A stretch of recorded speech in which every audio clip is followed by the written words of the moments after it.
In accordance with Massachusetts General Laws, Chapter 131, Section 40, the Wetlands Protection Act, and the Town of Walpole Wetlands Bylaw, notice is hereby given by John Hassenjager for the filing of an abbreviated Notice of Resource Area Delineation to review the wetland resource area located on map 19, lot 183, Pinnacle Point. Plans are on file at the Conservation Commission office. The public hearing on the above matter will be held in the Walpole Town Hall, 135 School Street, on February 12th, 2020, beginning at 7 p.m. All interested persons are requested to be present. Let's see.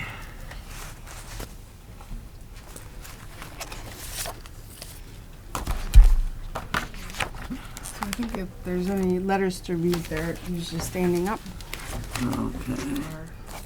Or make note of for the record. Well, there's one here from the Ponce River Watershed Association.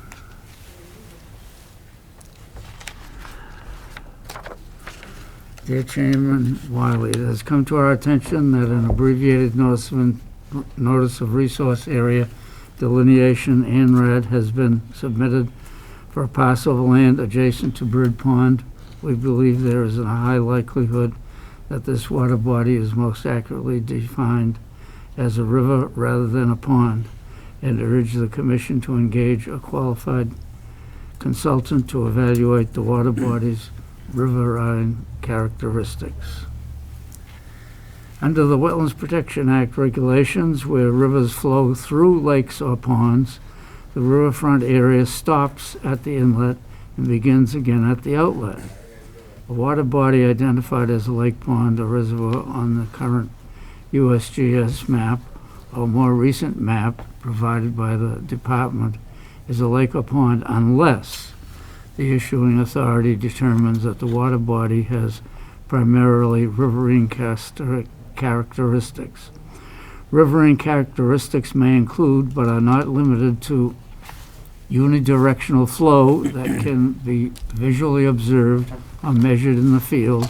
In addition, rivers are characterized by horizontal zonation as opposed to the vertical stratification that is typically associated with lakes and ponds.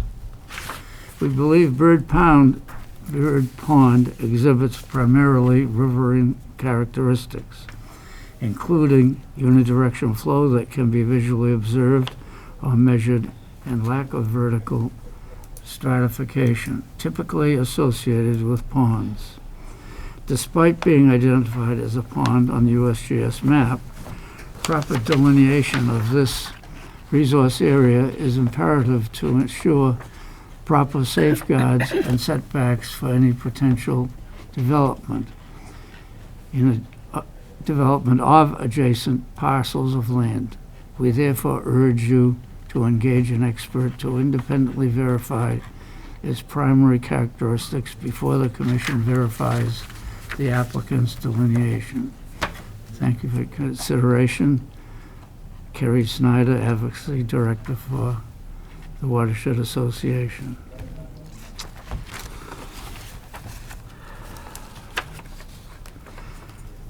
From Town Engineer. This office has received the following: a single sheet 24 by 36 plan entitled Number 9 Pinnacle Drive, ANRAD plan in Walpole, Mass, dated December 30, 2019, prepared by Gloss Engineering. A single-page memorandum from the Conservation Commission dated December 31st, 2019, requesting comments by February 10th. A multi-page abbreviated notice of resource delineation dated December 2019, prepared by Park Corporation. We have reviewed the plan only and find the plan to be in order. The agent will review the jurisdictional issues with the board. There are no design elements shown, therefore we have no comment at this time.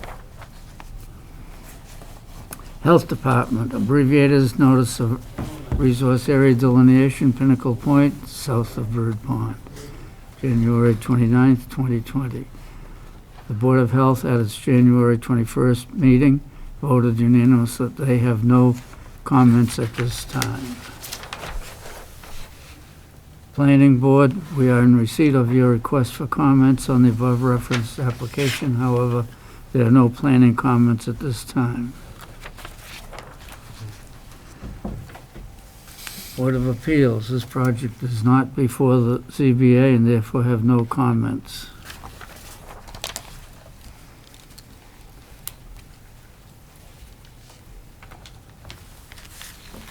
That's just it. File number, Yeah, it's just the DEP file number. yeah, okay. I think that's it. 315-1217.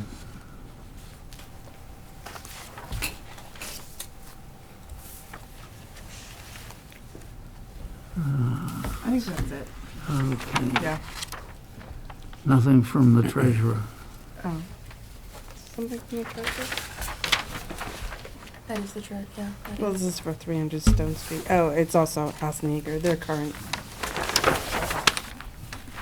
Taxes are current at this time.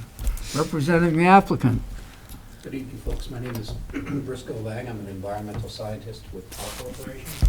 We have offices at 10 Lincoln Road in Foxborough and number 8 Blackstone Valley Place in Lincoln, Rhode Island.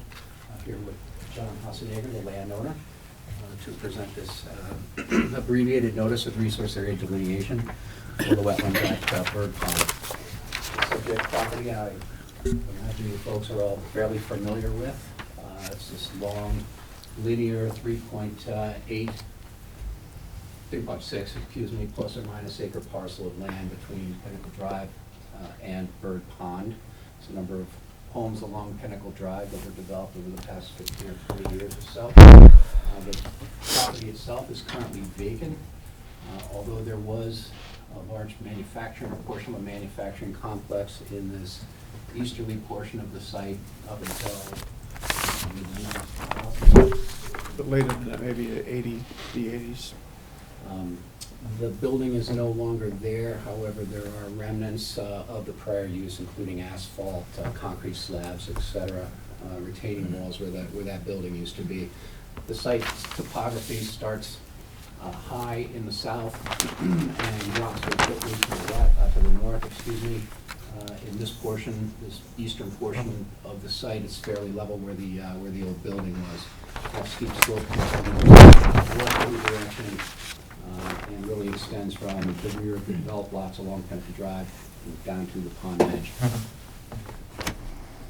Its wetlands on the site were flagged by Park Corporation, my colleague Norman Gluck, a professional wetland scientist, in 2018, late 2018.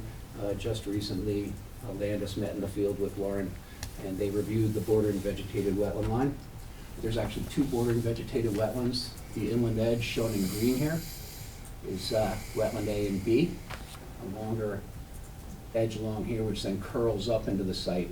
So this area in the western portion of the site is bordering vegetated wetland as well. We just terminated the line in this location because we didn't believe anything was going to be going on down here. This blue line is the ordinary high water mark, the bank per se, along the edge of the pond. That would have a 100-foot buffer zone, as would the bordering vegetated wetland. There's also mapped FEMA 100-year floodplain at elevation 103, pretty consistent along the whole pond, probably controlled by the Bird Pond Dam. There's no estimated habitat or priority habitat, no certified or potential vernal pools on the site, obviously not located in an area of critical environmental concern, and the concept is not an outstanding resource water in this location. So during the site visit, Lauren relayed to me that Landis and Lauren hung a few new flags in this location. The original wetland line terminated here. Due to the field review, it extended out some distance. These have been shown graphically. There's another plan that Mr. Glosso has put together where he's actually surveyed those flags. That's available for you folks tonight. I'll give it to you after the presentation. We also have an intermittent stream that's actually a discharge channel from a drainage pipe There's an easement on the lot, the drainage pipe extends to about this location, and there's an obvious ditch that extends down and into the pond. When reviewing the definition of stream in the Wetlands Protection Act 1004, the portion of an intermittent stream that's upgradient of all swamps, marshes, wet meadows, and bogs is not a jurisdictional channel. So there's a small portion flags C3, C4, C5, and C6, which we believe is not jurisdictional as an intermittent stream or any other resource area. CH. See any different, So, what we're asking for is saying that obviously there's no work proposed, it's just a wetland review. We're asking for you folks to verify the edge of the bordering vegetated wetland, the ordinary high water line for the pond, yeah, it's sharper on that one. the non-jurisdictional status of this portion of the intermittent stream, and we'd like you to make a decision as to whether bird pond is or is not a pond. That seems to be the big issue here.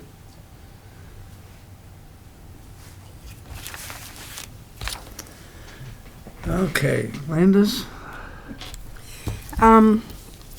So I did go out with Lauren and we walked the wetlands line and we walked the A series and the B series of the bordering vegetative wetlands and made a couple additional flags in that area that Briscoe pointed out. In this area. Yeah, right there was a low area. So I didn't really have any problem with the BVW line.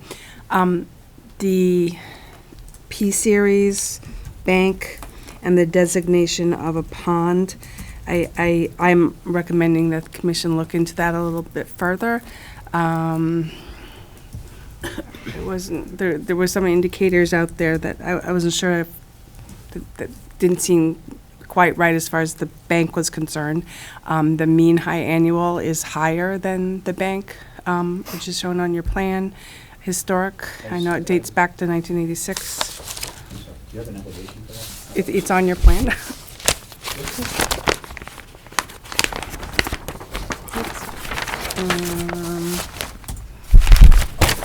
The 1989 water level of the pond. Yeah. as Yeah, the pond. yep.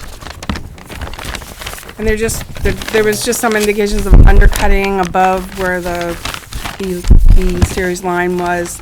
So I'm recommending that we hire a peer reviewer to review that. And also as far as, it is the Neponset River, the whole extent of the Neponset River is considered a river. And then there's also the section that says when a river goes into a pond, it's shown on a USGS, the riverfront stops at the inlet and then begins again on the outlet. But that can be overcome if there's riverine characteristics. So I would like to have someone really take a good look at that.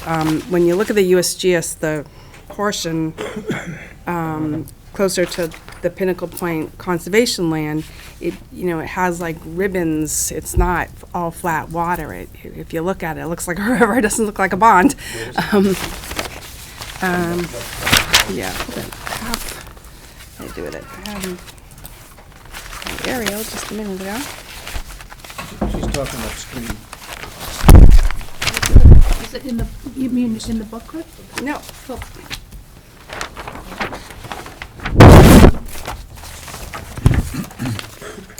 Here it is. So, right, so this, I don't know if everyone can see, this portion, this is the Pinnacle Point area, which is the conservation land, so this is the end of Pinnacle Point. And this is Oh, that's the upstream. the end. section, Okay. yeah. So it does extend wider out there, but I think we need to look at the conditions of flow and other characteristics, because also the other projects, Toll Brothers and Pinnacle Point and Riverwalk Commons, they all came about the time the Rivers Protection Act regulations went into effect. And there is considerations of it being riverfront area, but they didn't know all the regulations at the time. So I think we just need to vet that out a little bit further. So if I could just, a couple of things. Yep.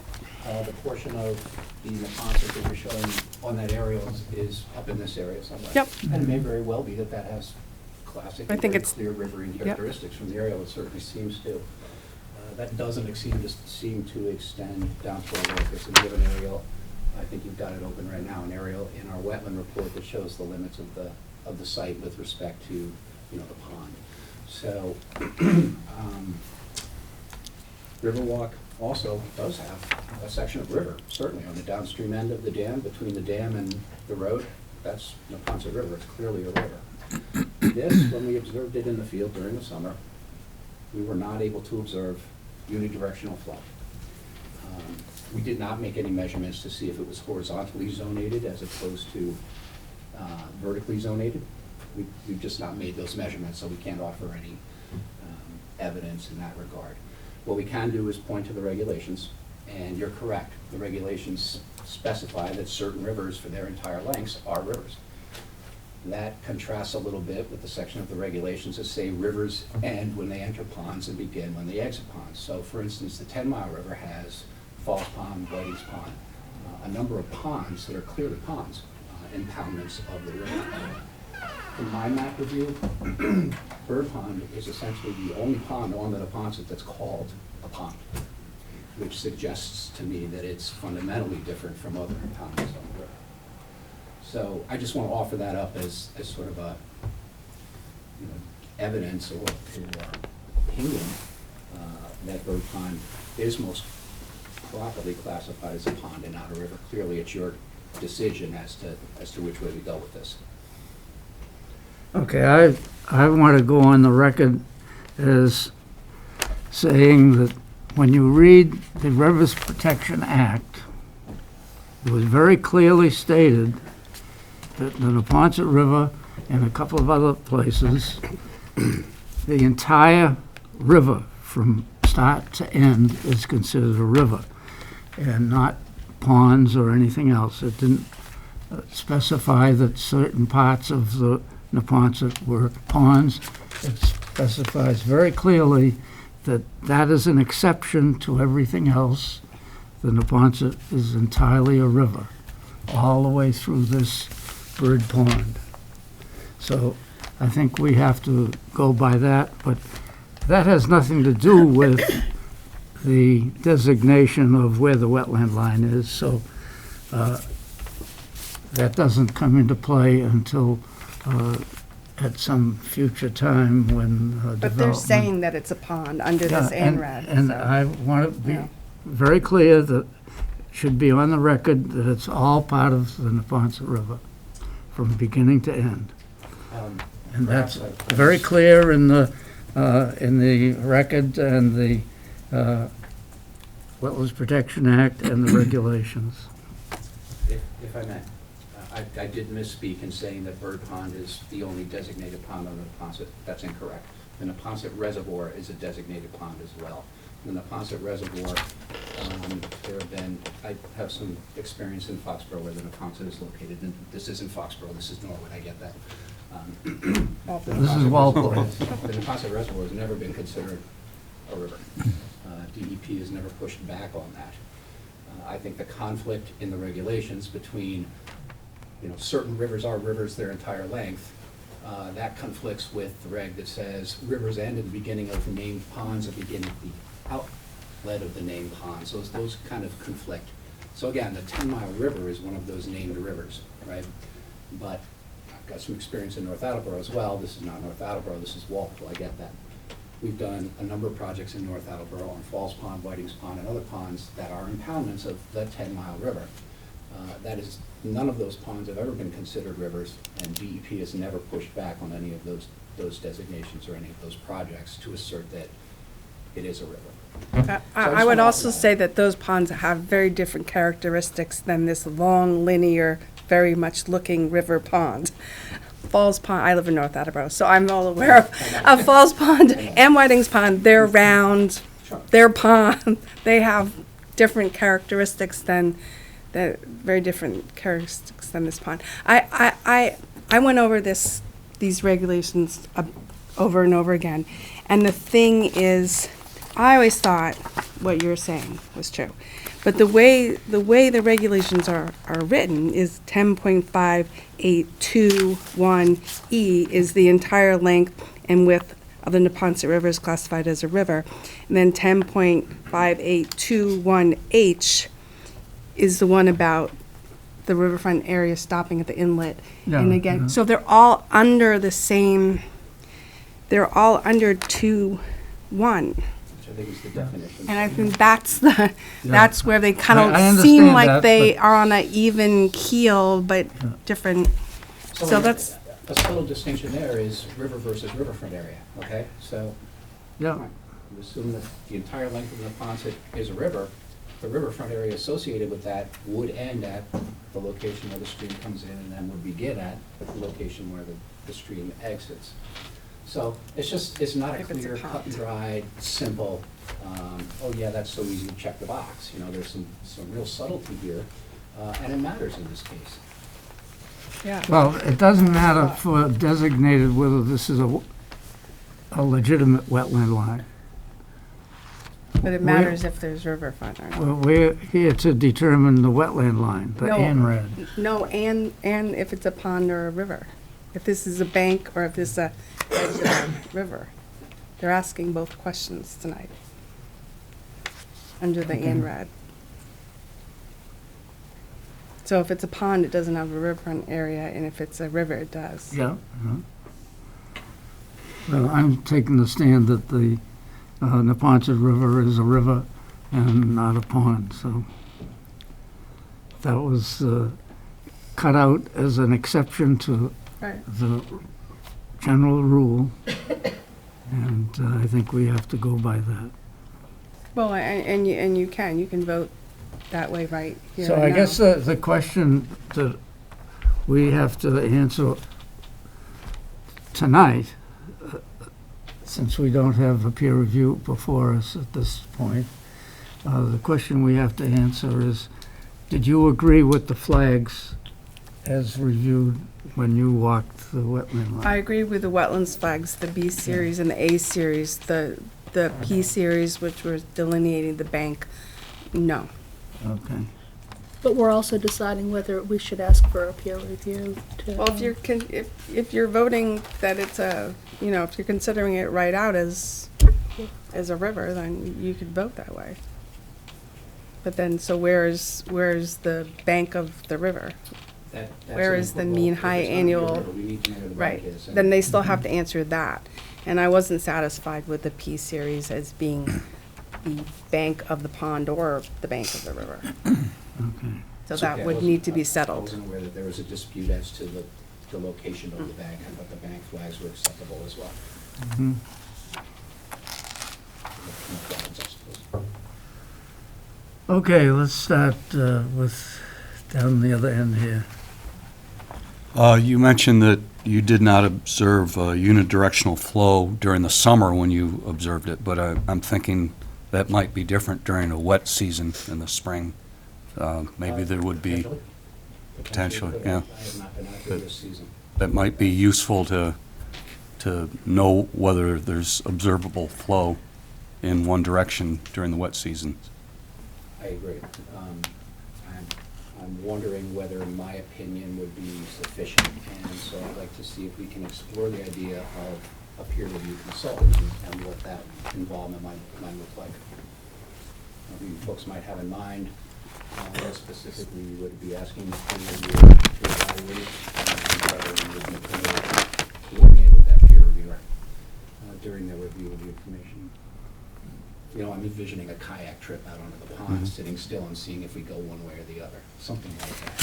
Some basic measurements. Just so that they have the water level, Yeah. property line. So this is up here.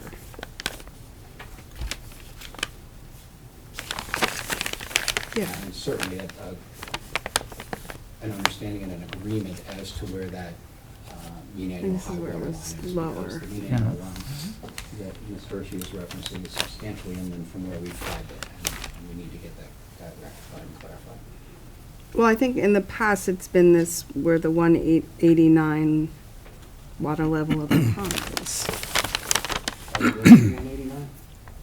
No, where you have on your plan property line, oh, property line at 180, I mean, water level of the pond.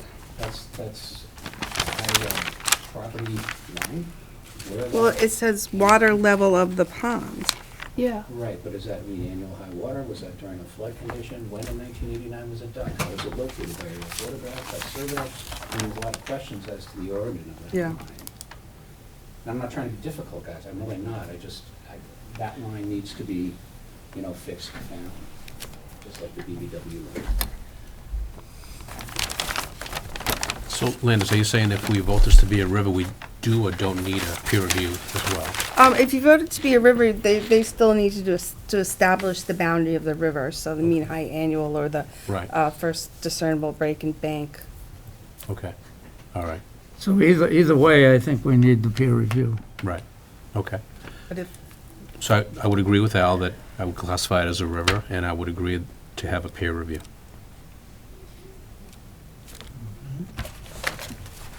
Roger? Well, that was dammed up back in the early 1700s, if I remember correctly. And right now, because of the condition of the dam, that's why the water level is so low. Of course, we don't know who owns the dam. I don't know if that's been resolved or not. But, and I'm concerned in, is the high level taken as it is today, or or what it would be today if it was at normal level that was back in the 30, 40 years ago, where it could be, again, depending on whether or not the boards are put back in and it was brought up to the level of the pond area. So that's something that I don't know, and I'd be interested in having that data. See if the banks of the river, the pond area is what it was back when it was a manufacturing facility. Where it should, that's where it should be, what it would be. And the only reason why the water level is down is because of the condition of the dam. So, that's my comment. Also, I see you have a drainage going in across down in here. And, that bothers me. No, I don't know if whether it's an administrative or a drainage pipe. That might be interesting to have that, what to say, I think that's drains from up in here someplace. yeah, there's actually two drainage areas. One looks like an old ceramic pipe, which was draining out some maybe from the street. And then there's the other one that drains from Pinnacle Point, which was put in when the road was put in, I think. I'm looking at you, John, because It was there. it was put in where the storm scepter is supposed to be. I think it was improved, it was asked to be improved by Was the improved. town, but it was historic, it was there many decades before that. See, water was pumped out of the pond and put back into the pond, where it circulated around in the manufacturing. So I wouldn't want to guess what the bottom of the pond looks like, or the bottom of the river looks like. And from an environmental standpoint. And I think, and that what came out down here by the dam underneath the building, and it was pumped back out up in that area. someplace. I don't know exactly now where it was, but you can see. Well, those are my thoughts. Betsy? Yeah, so I have some comments and some questions. One is, if you are calling that an intermittent stream, then we like to have it labeled as an intermittent stream. That we typically have it labeled as intermittent.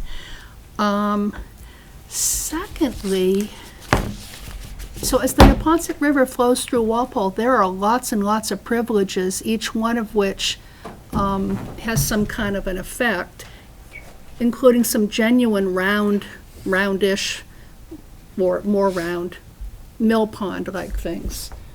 In South Walpole, like Ruckadeck Pond, right? Lewis Pond, as it comes through town. So this is not the only thing called a pond, but it's the only pond-like thing that does not have that kind of roundish pond look to it.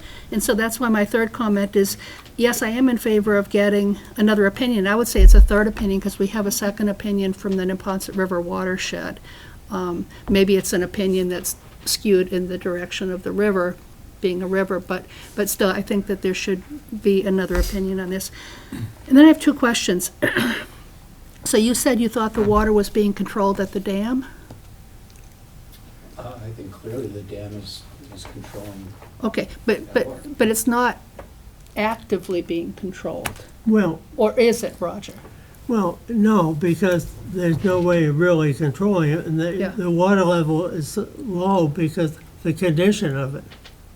Right, but by control, I mean, there's a big blob of mass in that Yeah. location. Right, there is a dam. There is a dam, it's just that the word control sounded a little more manipulative by a human. I mean, Yeah. Wait, Briscoe, I can clarify that. Okay, Can you There's just a- identify yourself for the general John public? Hassenyeager. There was the Neponset, the corporations that ran the mills had an association. They owned New Pond. They owned many of the ponds along there. They had the riparian rights and responsibilities to maintain those ponds and dams along that whole through, and that's been for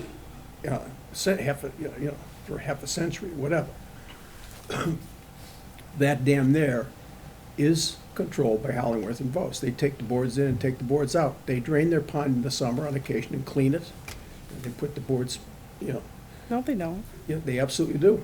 I've seen them taking bicycles out, I've seen it, they maintain that. Ask Margaret Walker, Up at Bird. former town engineer, she knows all about that.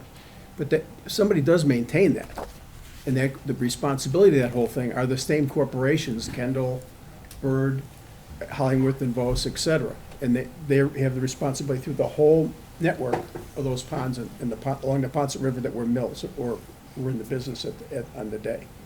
So, as far as controlling the pond, I mean, you should be looking at it. I mean, they merged conservation with recreation at the state because they thought it was important to have a view of not just having conservation resources isolated where nothing can be done, but to have them integrated so they're useful assets to the community. Bird Pond, and part of my vision, Bird Pond it's first of all, it's a beautiful asset to the Riverwalk, the Rose Court people. And God forbid somebody tries to do something and reduces that back down to a river so they don't have a pond over there anymore. But the town has access to the pond on the Toll Brothers side. On this side, there's where they used to have the beach, they used to have the town beach and the skating. They have the benches there, and so that could all be restored. There's a walk that could be done between the Pinnacle resource area and the housing all the way around the pond. That place could be restored to a wonderful recreation resource for the neighbors and for the community. And, the approach,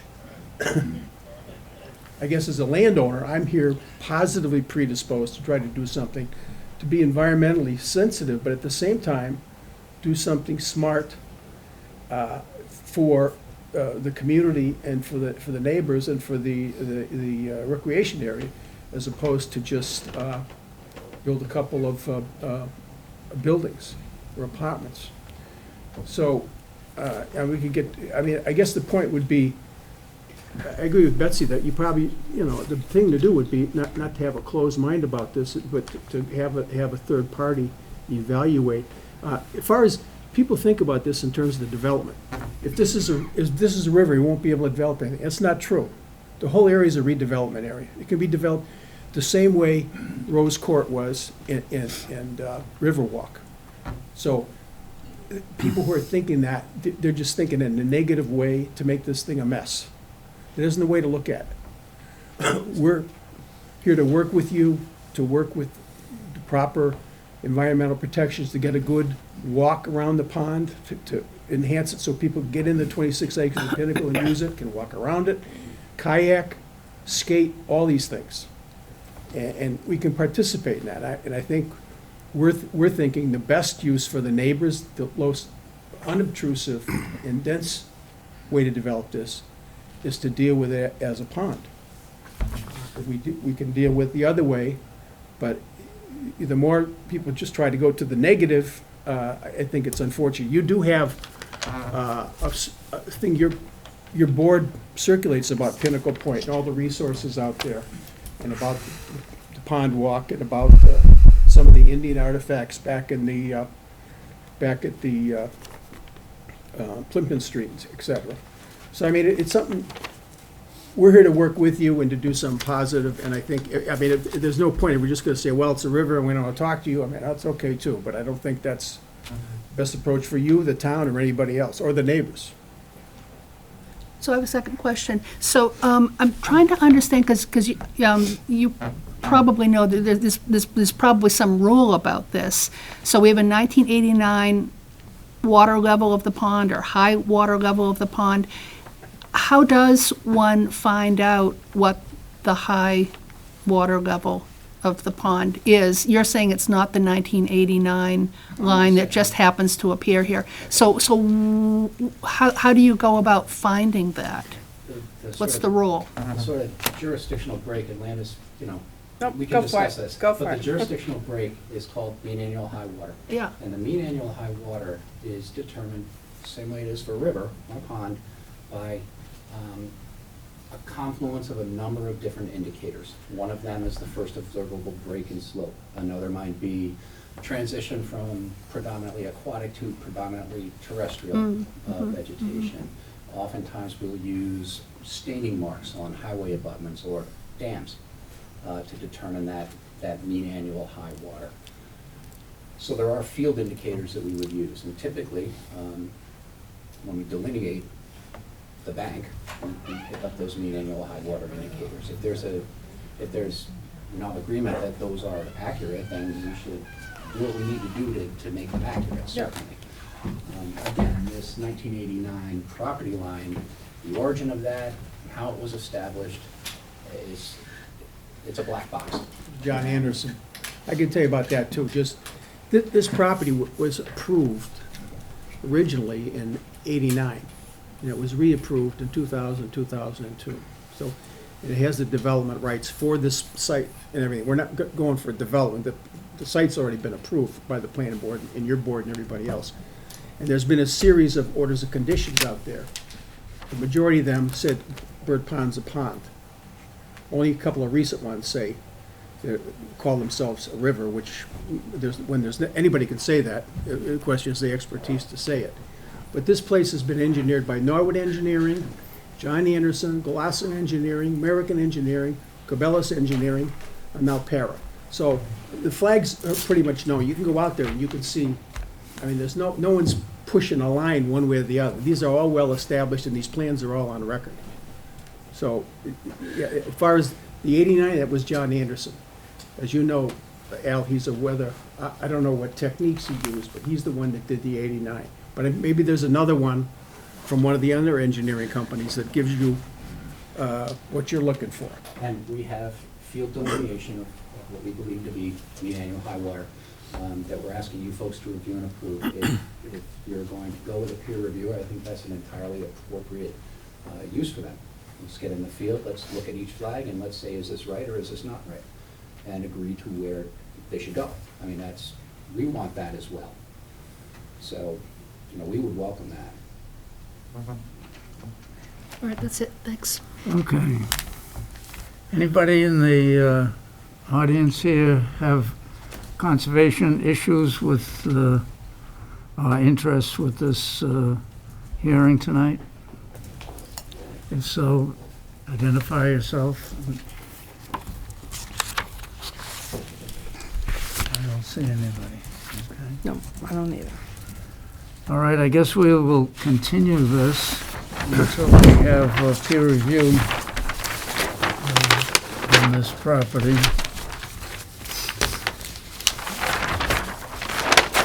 So I did talk to Beta Consulting Group early on about the possibility of them reviewing it.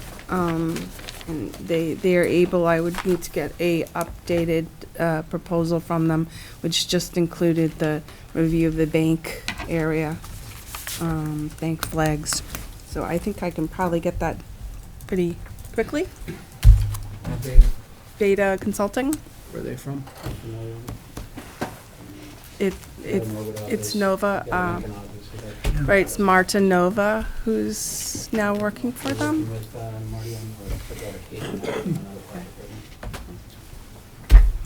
Briscoe, you know them. You could handle that.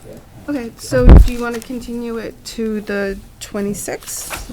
You think you can get it done by that time?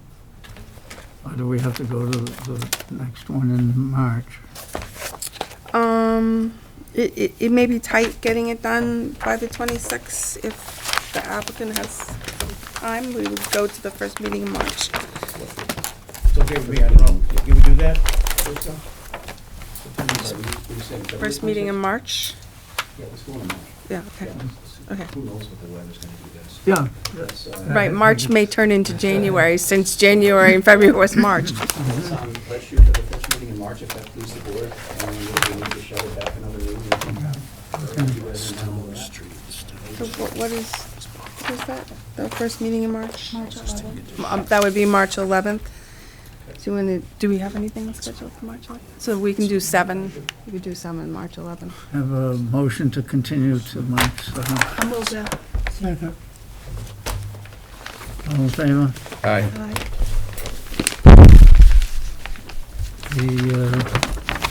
To anybody that's here that's interested in this particular project, you will not get another butters notification, so the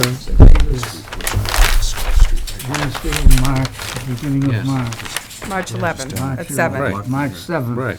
March 11th at 7. Be 11, 7. Just a point of clarification, please. You're not helping. It's March 11th. Can I assume that it's gonna be acceptable for us to coordinate with Beta, and during their peer review, join them? Yeah, how we do it is I get a proposal and get them on board, and then, you guys can go out in the field and meet. And, so the coordination is through me, but they're That's also, fine. yeah, You can do be, the hub. conversations between consultants. Thank you all very much. Thank you. See you in March. Next. Welch Brothers.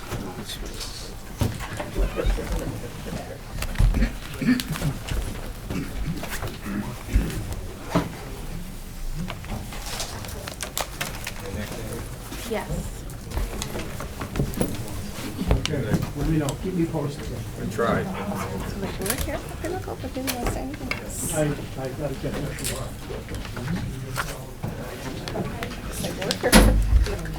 What?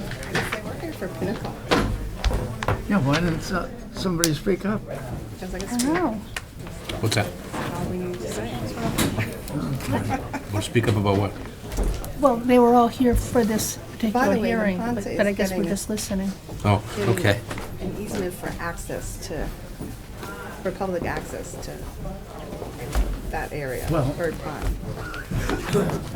Still has to be settled who owns the pond. No, I know, but when Haskinger was talking about how he was gonna open it for recreation, Yeah, blah, blah, blah, blah, yeah. blah, but Napontet has the rights for public access to that pond.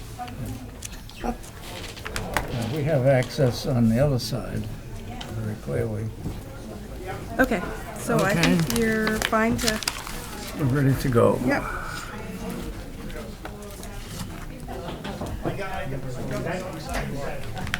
Let me close it. Yeah, probably.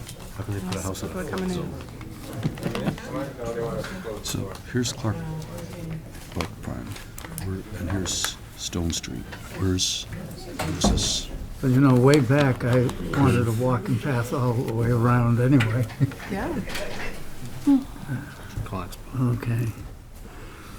Pardon? In accordance with Massachusetts General Laws, Chapter 131, Section 40, the Wetlands Protection Act, and the Town of Walpole Wetlands Protection Bylaw, notice is hereby given of the intent of Walsh Brothers Building Company for the construction of a single-family dwelling with driveway, utilities, and associated grading 300. located at 300 Stone Street. Plans are on file at the Conservation Commission office.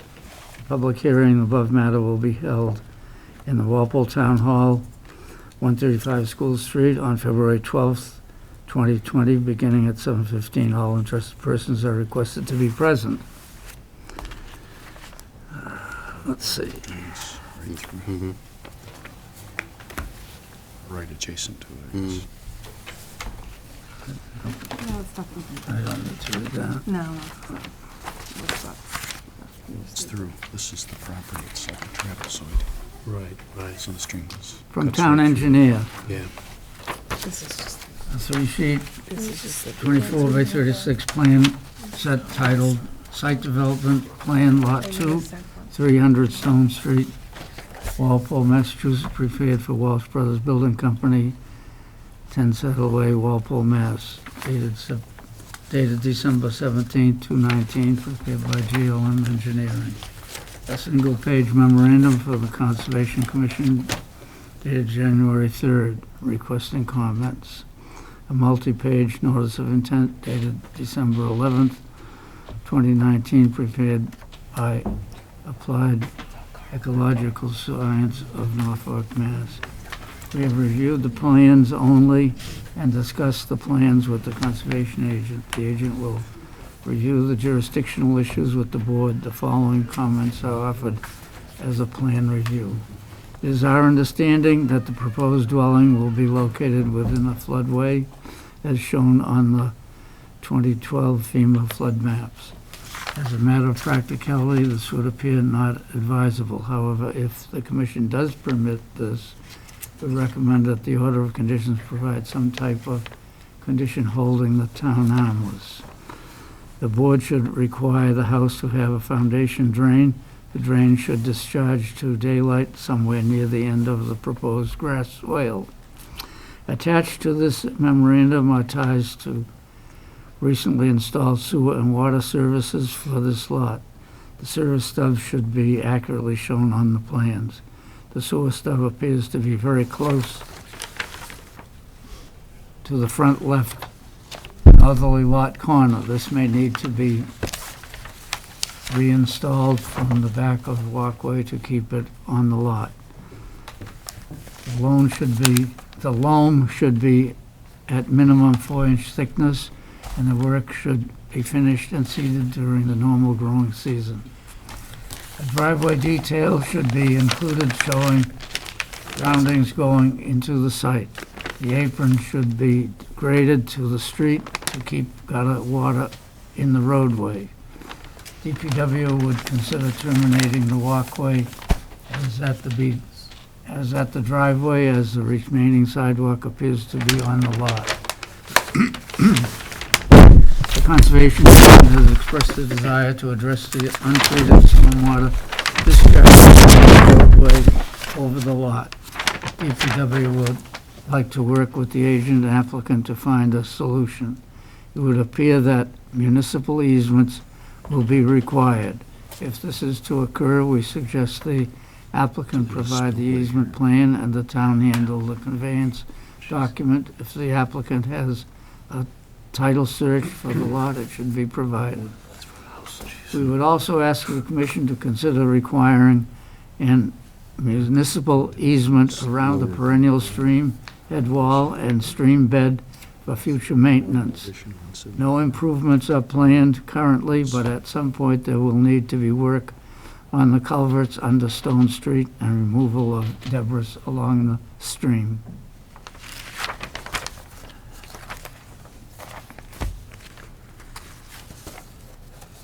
Board of Health. The Board of Health at its January 21st meeting voted unanimously that they have a long-standing stance on protecting the wetlands and water sources, as well as protecting residents from human vector-borne illness. The board urges the applicant as well as the future homeowners to adopt a standard best practice for mosquito mitigation and work with Norfolk County Mosquito Control for spraying and standing water treatments.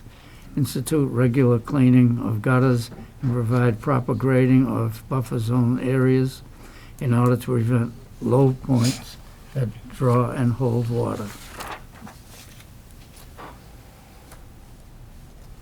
Board of Sewer and Water. The Board of Sewer and Water Commission has no comments with regard to the above project. Board of Appeals. The above referenced property is not in front of the Zoning Board of Appeals for this project, and we therefore have no comments at this time. Planning Board. We are in receipt of your request for comments on the above referenced application. However, there are no planning comments at this time.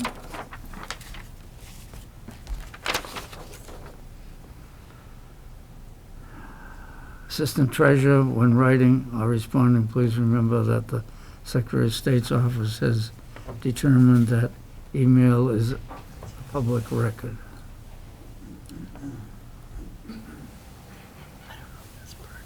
Now, it looks like they paid their taxes.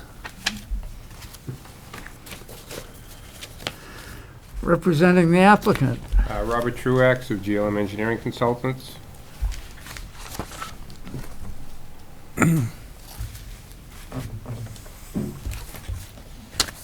This is a single-family lot located on Stone Street. It's approximately just over 27,000 square feet in area. It's located right across the street from Clark Pond. If you, to the left of the property, the existing, is the old dye tap and tool company, if you remember. And back of us is the Della Park over 55 condominiums, just to give you an idea where the site is. The existing conditions are on the left-hand side of the board, and the proposed house and layout is on the right-hand side of the board. This project, as you may know or read in the letter, is in several jurisdictions of the commission. So first off, the brook that comes across the property is a perennial stream, so we are within the riverfront area. It is subject to bordering land subject to flooding. There's a bordering vegetated wetland which is associated with that river. It's considered land under water bodies and waterways, and it's also worked within the buffer zone. This lot is owned by Larry Richards, Walpole resident. He's owned it since 1980. There's been no change to the lot since then, no change to the lot lines, etc. So this lot was created in ownership before 1996, which is when the River Protection Act came into effect.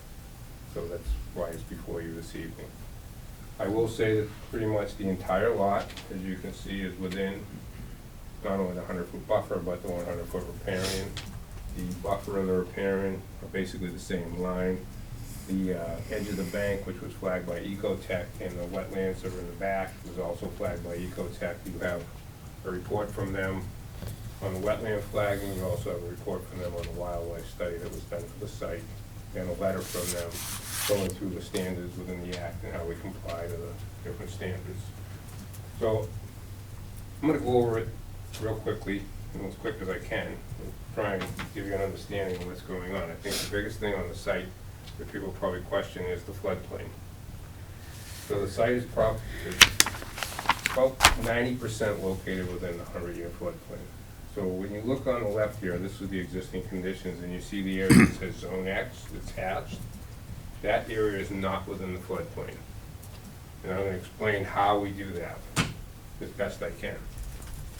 So when we do a flood study on a property, we go to the flood insurance study maps, which is the Diamond Brook flood profiles. Anyone ever seen these before? I'm sure Amanda says. So this is what we would use, I'll give you a copy, to establish the floodplain across the property.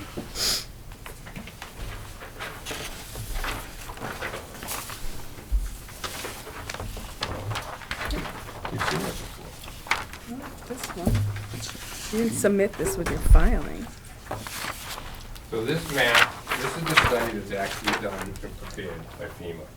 And then from this study, what they do is they produce the flood maps, which you all see, which is something everybody gets to see all the time. This is something everybody's probably seen and looked at several times. Let me get a copy of those too.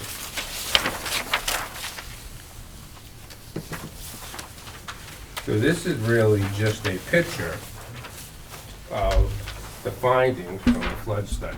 You want this one? No, because you submitted it with your filing. Huh? You submitted that with your filing. Yeah, okay. So if you look at this one, at the flood study, you can see the profile that comes down from this is Washington Street, this would be Clark's Pond in here, and this is Stone Street. And this is the profile of the study. So our lot is located right across the street, as you know. So you can see the flood lines that come down. These are the different flood intervals here to this legend. And you can see once it crosses the road, it drops in elevation, and it's following a profile of the river. So what we do is we plot from this, and we come up with that profile coming down from Stone Street and down the river. And that's these lines going across the property. We create a cross section. So we did it at half-a-foot intervals. As you see, it starts at 176, just off the edge of the curb, off the back of the sidewalk. Goes to 175, 174.5, 174, 173.5, 173. We get down to the back of the property at 172. Those are our cross sections. Those are the 100-year flood elevations as the water direct down through the stream. It would flow over the street, which it shows it doing, up on this side of the street, it's at 177, comes up to the street, flows over, and drops off. So once we create these cross sections, and we do our elevation survey, and we're on the NGVD 88, we can plot these lines and then see where the 100-year flood falls on the site. So if you look at the contours right here, on this one especially, you can see it comes down and then rounds out and comes back up on the lot like this, goes around. So these are like little peninsulas within the floodplain. So that's how the hatched areas actually come out. So if you were to come across this 170, let's just grab one, 174, the 174 goes like this, but then it goes out here. So as you go this way, the flood elevation is dropping, it's no longer 174. And this point right here is higher than 174, so that's not in the floodplain. Everyone understand that? Good. I mean, is a flood zone a peninsula? Well, the flood zone is an area that's gonna flood when this river Oh, backs okay, up. okay, okay. So So it's not that, necessarily a peninsula, it's gonna Yeah. flood in and around here. oh, okay. So these happen to be like islands in the flood zone. So they're islands basically in the flood zone. Because they're a little bit higher than what the flood elevation is at that point going across the site. So where is the 276 cubic feet of, that you're filling in? So what I did, it's spread out. So you can see the proposed house is kind of, we held a 25-foot buffer from the river, and then this is the non-flood area, and this is the other non-flood area. So we put the house on top of the two of them. So the filling of the floodplain is in this zone here, In between the two in islands? between the two islands. That's the area that's being lost. So I will tell you, is when you look at this, so the area being lost, is this 174 is the floodplain. This is only a couple inches deep in the flood zone. It's only about that deep. So the flood zone, this site's not flooding 6 feet deep, because it's falling as it comes down through the site. And it's falling rapidly because the stream is dropping at a pretty good elevation to the back of the site from the street. So that's what the spot grades are here. And it's, right now, I can tell you, the flow from the street that dumps onto the property, you know, the town recently built this spillway, and probably because it was draining through this parking lot to prevent that, and there's no catch basins here on the street, and this is a low spot in Stone Street. So that all dumps onto the property and comes down through this area. So they created a swale through the site, so to speak. So the area, like I said again, so the area that we're filling is in and around the middle. And we're compensating by carving out the swale in the front of the lot here, this swale. And if you go, we did sections through the lot, and that's how we calculated the volumes.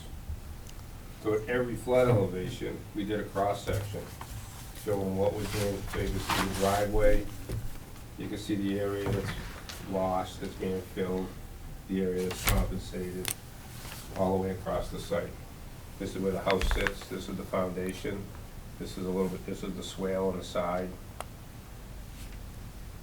This is that little area I was telling you where it dips. It's only about a couple inches, it's right underneath the house. Again, you can see it here.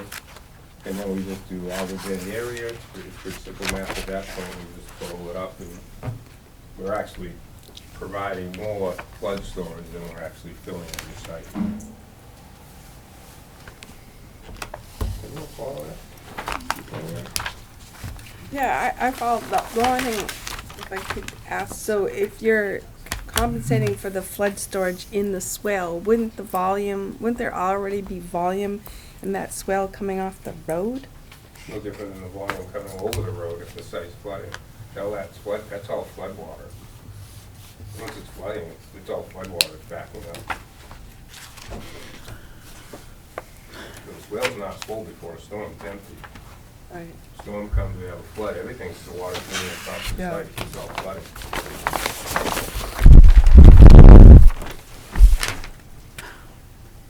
So at the end of the day, when the house is built, it technically won't be in the flood zone because the elevations around the foundation will be higher than the floodplain at that certain point.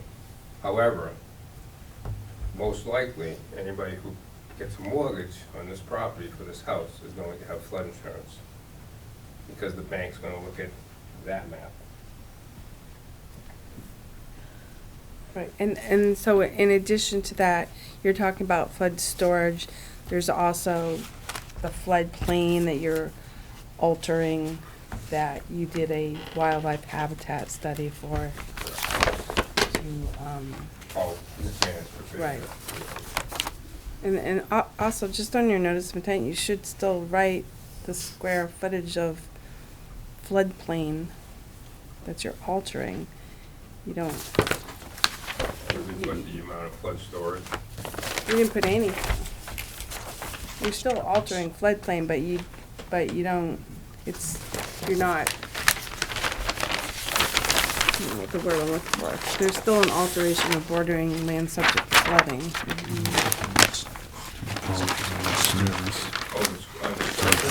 Within the Yeah. riparian. Oh, I see what you're saying. That should be in the notice of intent. So basically, all this area would actually be alteration. All of this Right. would all be it's outside of You that. have it written someplace, but you That's have. different though. Well, that's the total disturbance, which wouldn't all be that because some of this is out. That's within the total disturbance on the plan, which is this, would be this green area. So what you're saying, Landon, That's the riverfront area. which is pretty much the riverfront area except for well, it's all riverfront. What I'm saying is, in the McManus report, it says you're altering a certain square footage of bordering land subject to flooding. Because you're altering it, you have to do a wildlife habitat Right. study that shows that you're not altering the habitat, so it's okay. But you should still put those numbers in the notice of intent, because you are altering bordering land subject to flooding. That's why the habitat assessment was triggered, but you don't have anything listed. I see what you're saying. The area would be this area in and around. It's not attached. Whatever it is, whatever it is. needs I to got be you. accounted for on the notice then. I can provide you with that. The other thing is we have not had a chance to sit with Carl and Landis to go over the stormwater that's dumping on the site and what to do with it in some sense, of either treatment or moving it around a little bit or whatever he'd like to do. So we would sit with Landis and the town engineer to come up with something on that. I mean, I don't, like I said, there's no catch basins out here. This just opens into this driveway opening, and I believe they put this pavement and kind of swaled it to capture it and send it actually onto our property, which may or may not be the, okay, but we're gonna work with it. So as you can see, we were doing the swale here. I don't know what we would do for treatment. Maybe we go a little basin down the end or something. And what, and there's the owner does have a relationship with the people next door, because he did work there for his entire work life. So he does have a relationship with these folks that own this, so if we need to do anything, in order to help. I mean, the parking, the gravel parking area is a little bit on this lot. But we do have, we have a good working relationship to do whatever we need to do over there. Roger, you look like Diane asked me a question. Yep, we have to go in order. I know.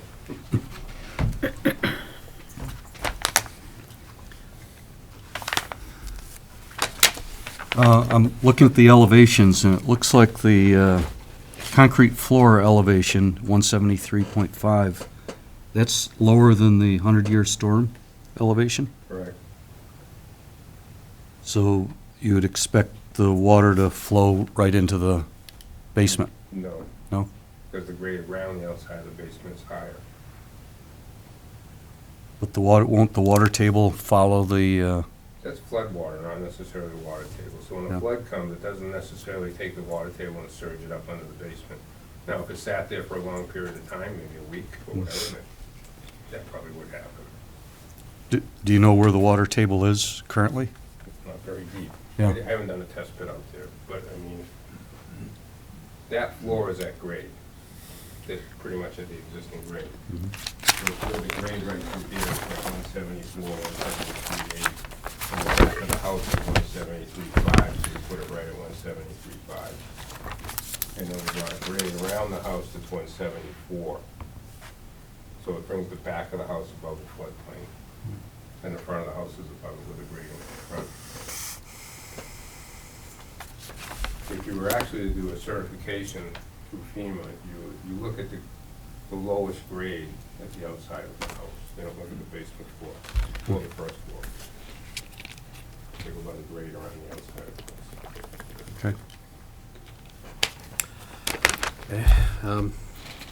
This is kind of unusual. I don't remember quite the project quite like this one in I a don't think I've floodplain. done one like this. Yeah, so Very unusual. it's very odd.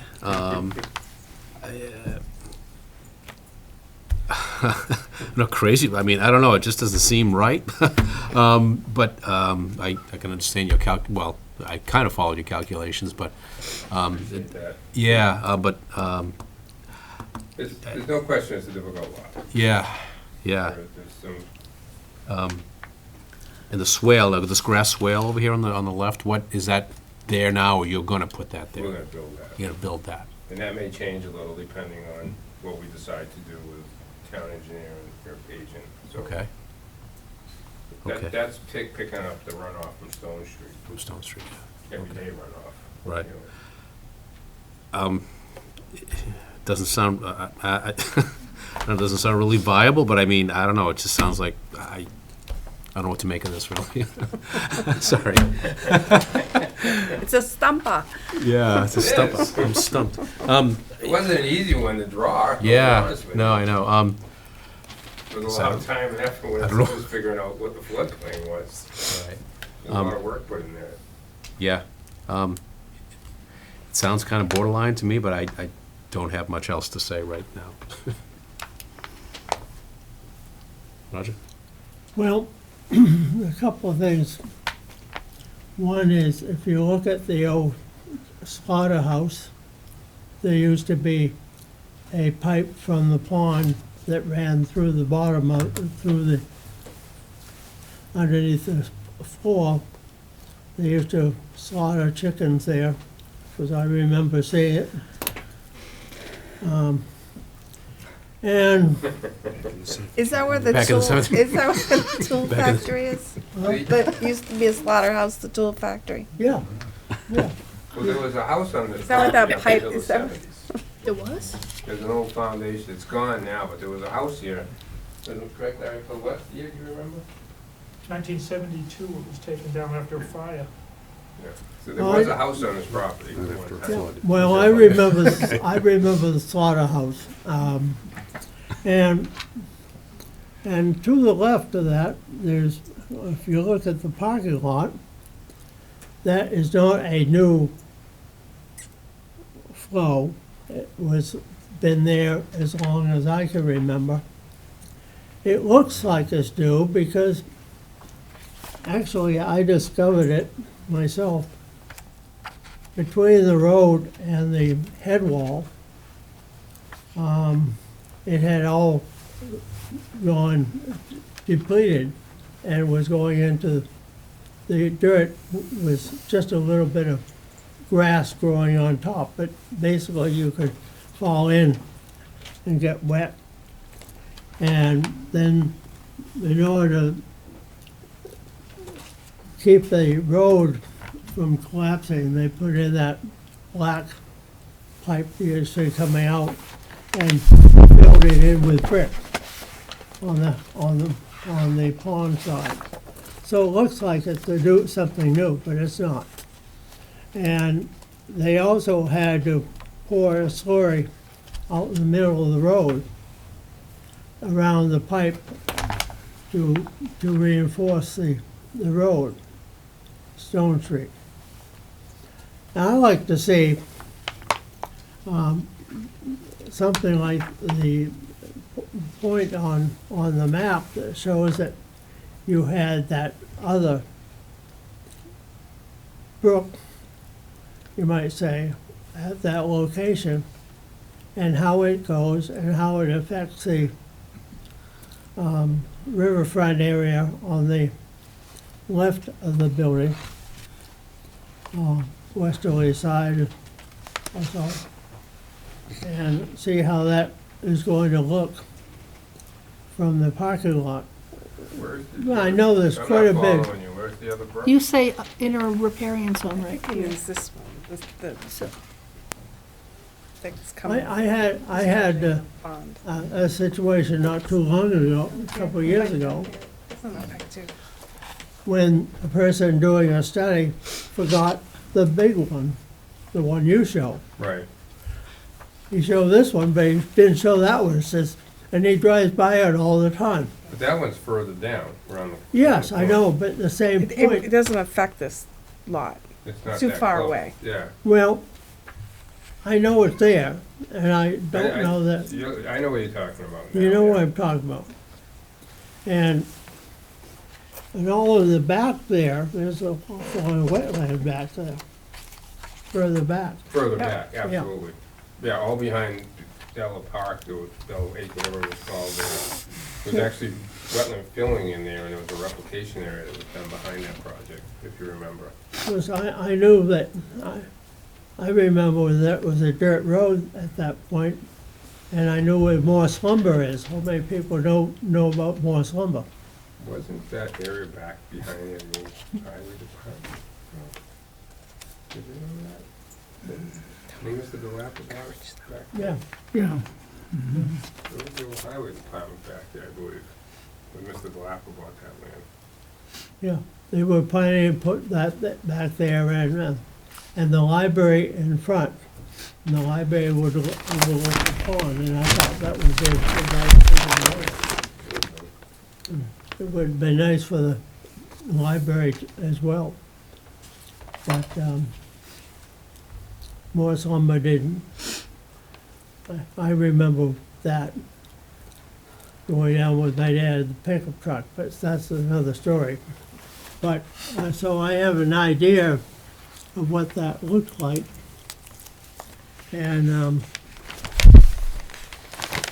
And at one time, in that building, they also had a small little lumber company in there. too. I remember that, because I knew the guy that came over from Europe. And he needed something to do, so that filled up time for him. And leave it there. But I hate to see, a plan where something is in the proximity, and it leads people to think that there's only one outlet on the pond, and there are two. I may actually have that located on my survey. I can probably show you that. Yeah. I think they went down the street further, because I was looking for the low point in the road to see where it was. So I had in detail further down Stone Street, so I could identify what was coming, if that was the low point, or that still where it was. Yeah, And it is, and that's, but I think I have that structure located. I can show you that. It might be down off the corner of the paper, but we can give you something. because there are, looking at this, and 5 years now, someone looked at it and said, oh, there's the pond, and that's the only outlet right here. It's not, there's an outlet up here. And this one here is in very bad condition. And at one time, it had boards on it, and then they put a steel plate on it in the front. And then when we had the heavy rain, 3 weekends of rain back a number of years ago, it bent that plate, and the plate went whoop. And they straightened out the plate on the road with a big heavy tractor. And then they came up with a way of fixing the slot, so they put wherever to put the boards back in. And that's what we have now, boards at both of them. And now we have a way of maintaining the water flow elevation. Will be a history lesson. That's my thought right now. Okay, Betsy? Yeah, I think I just have 3 things I need to have clarified. First of all, did I hear someone say there was an intermittent stream, or was someone misspeaking? Either you or Landis? Is there any intermittent stream anywhere around? It just caught my ear. No, it's perennial. There's a Okay, it's perennial. perennial stream. Perennial, yeah, I see the perennial, right. But, so there's not an additional intermittent, which I just accidentally heard. Okay, fine. I thought the section from the boards to the stream to the rear, he wasn't calling that intermittent? He's calling from here to Yep. there? Yeah. No, he called it perennial. Okay, fine. It definitely, Yeah. That's Yeah, not, no, that's it's- not no, it was- intermittent. Yeah, it was called perennial. Okay, so I did hear the word intermittent from somebody, but that's okay. So, Mr. Landis. second thing is, so I get the point about the islands and the needing to fill to make it a bigger island. Is the light green everything that needs to be either filled or sort of, on you've got light green, is light green, This is what's- the area disturbance. okay, so in other words, they're gonna have a yard, A little bit, yeah. so I you, don't give them anything, they're gonna build one later. so if you were, so you're not just filling across, you're not just like filling here and here, you're right, you're not just filling in here. I'm not filling this, they'll just regrade this. Okay, regrade it, And okay. then this gets all graded because of the swales, we gotta okay. create the swale. Oh, down okay, here. so the light green represents where you're regrading, Correct. okay. And then, Disturbing, not necessarily filling. okay. And then the third question, or comment, I guess, is, so is the most important quality of this unusual lot that it's heavily grandfathered?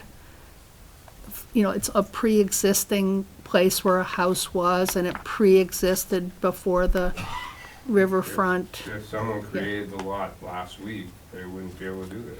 Right, so that's why it seems so mysterious. Right, yeah, if we were doing a new it's for the subdivision. riverfront area. Yeah, it's, Right. Because it was it created seems prior like to a really 1997. undesirable sort of place to put a house. That's not 100% true. Okay, I have people who would love to be there, okay, good. to overlook the pond. All right, all right.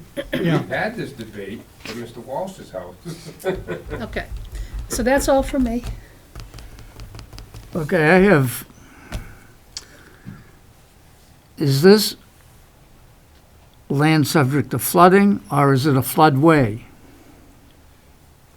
The flooding area, Yeah, it's, oh, well, if it's a floodway, no. Way. It's the not a hatched area is floodway. not. No. The just hatch is in- an this island. The stream hatch is a is floodway. upland, Yes. outside Oh, of the area Yeah. subject to okay, flooding. okay, I was interpreting. The other way around. So they could all put of this is Elongated house there. and land a subject driveway. to Okay. flooding all around So, here. see, I see this label here, flood Well, the zone, zone X. is so now- that should be over here. The un- No, they call it's flood zone X. That's what they label it now in the new maps. I know, Okay, but that was okay. confusing. So the undotted area is the, Flood area, correct. The Okay. hatched area is outside the flood.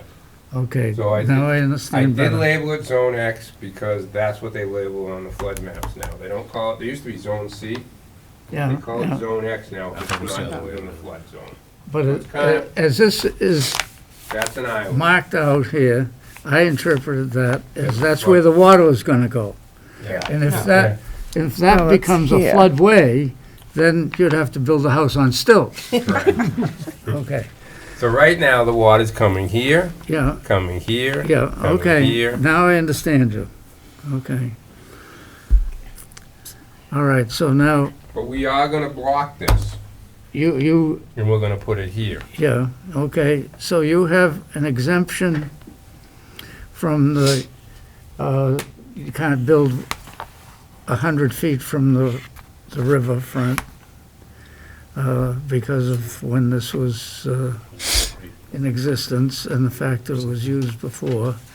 So the remaining issue, in my mind, is one of the paragraphs under the Rivers Protection Act says when you're redeveloping, since that's what you're doing, you have to show improvement to the environmental conditions.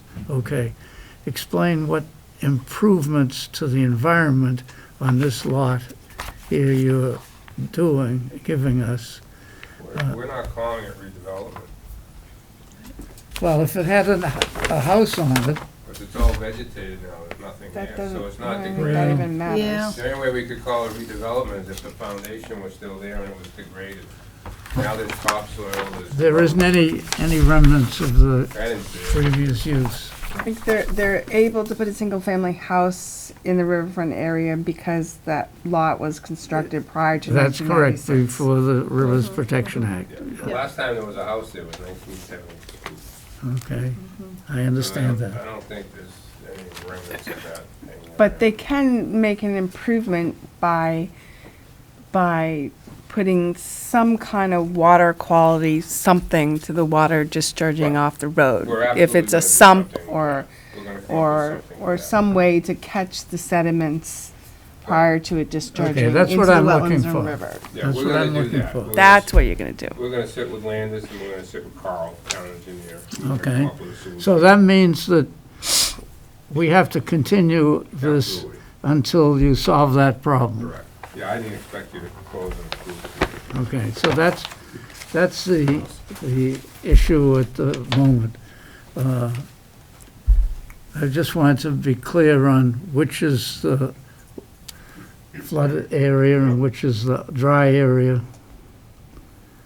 Right. I didn't wanna write flood zone X, Joyce made me do that, Yeah, okay, because she's a okay. flood expert when she's Yeah, all certified to do the FEMA's and, because she's the It's surveyor. higher. She said, that's what it's called, it's confusing. Yeah, It's like it it's a is. flood zone. seems like backward.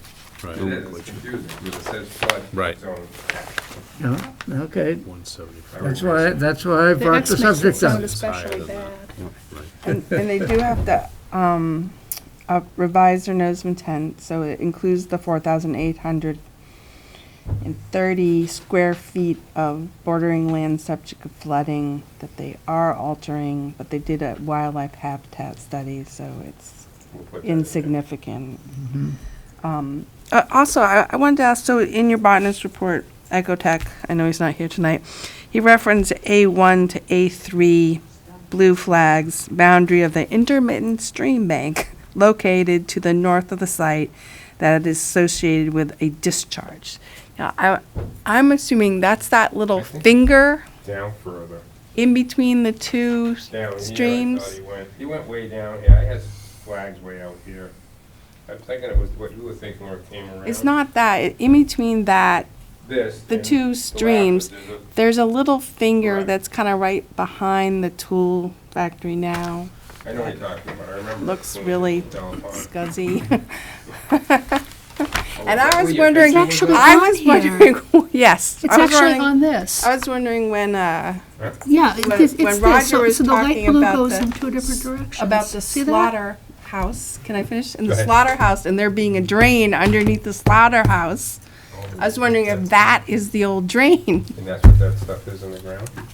Well, I don't think it's from the I slaughterhouse. know, but I mean, coming out of the old drain. But I'm wondering if that's the old Forks right drain. there and goes there and there. Also chickens. Yeah, there's a, Is that plan the one that goes in and then here? the other, so there's two, No. Because there's no oh, plan this in one here. goes, I know where this one is too. We Okay. did this, there's a house here. We did this notice of intent for this house. No, I've Is that been one looking there? at this one. One, Just want to make sure that there's a very, We very don't- faint it's something file something. with comes no out of plan. here. And if you look at the locus, you look, Can you see it on the locus? no, you can't, but I think the area is fine.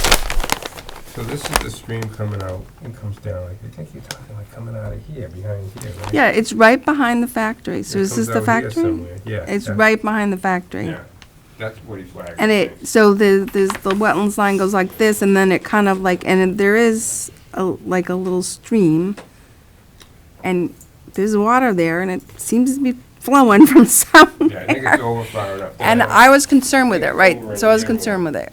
When I was in that area, I thought the water was coming from a drain under the building, the That's factory what I building. thought. And I know the building inspector did go there, and he did do an inspection, and he said he couldn't see anything, so.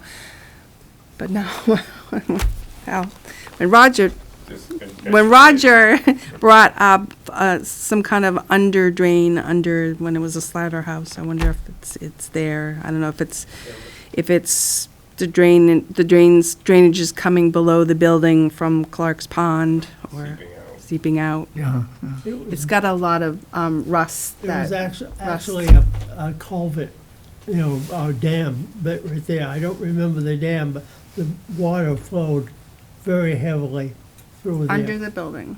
Under the building, there was a big hole Yeah. in the floor. it was processed water.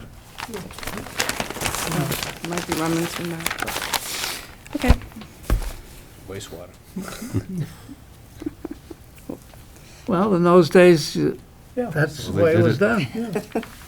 It's, It went away.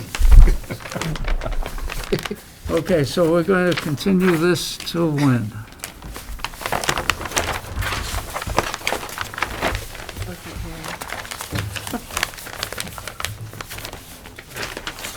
Oh, butters. Don't forget Yeah, about the butters. All right, is there any people in the audience here that have any conservation issues with this project? My only question is. Just Name- come up name- and. Mary McNeil, and my question is what will the effect be on Della Pond, which is right next door, in terms of an increase in flooding? This should have minimal impact to anyone surrounding. It's already a flooding situation. The area is already in a flood zone, so we're not, I mean, we can put roof runoff in, but it's in a flood zone. So when it floods, it's already in the water. Yeah, So I guess my simple understanding of this kind of thing is the more we build driveways and concrete pads and so on in our environment, we affect and increase the chance of flooding. To some extent, we do. that's correct, but a landowner has a right to use his land, so sometimes that takes precedent. And as long as he goes by the environmental regulations and laws that we have, that's our jurisdiction. Right, so if it was a larger development, say a subdivision or a road construction, the wetlands protection regulations would state you have to comply with stormwater management regulations and create areas to hold stormwater and discharge it at the same rate. Those requirements are not, you don't have to do it if it's just a single-family house, because it's considered such a small area of impervious surface that it doesn't make a big issue. The commission does like to see roof drainage be sumped into the ground if possible, so that any water that comes off the roof would be going into the groundwater rather than surface water. I don't know if your design shows that. You might have such a high groundwater that might. I haven't tested it. You haven't no. tested it, okay. So if they can put a roof infiltration system in, then we would like to see that. The commission generally likes to see that. We can put that in. Yeah, well, if your groundwater's not really high. Yeah, if it's flooding, it's not gonna go That's anywhere. not gonna matter, I guess. So, is there anybody else? I guess not. No, there's one. You can just identify where you are. Okay, and I have the same question, because we have next door neighbors from another side.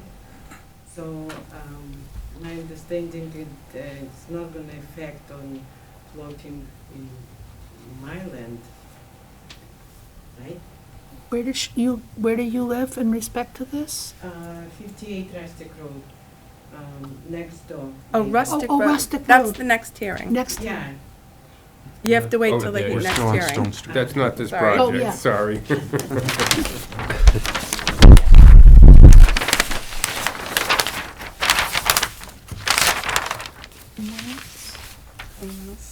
Okay. The next question is, when are we going to continue this? Go to the next meeting, you have availability? Okay, if you can solve that problem by the next meeting, let's do it. Yeah, I think we can get together early next week. Sure. It seems like a simple enough problem.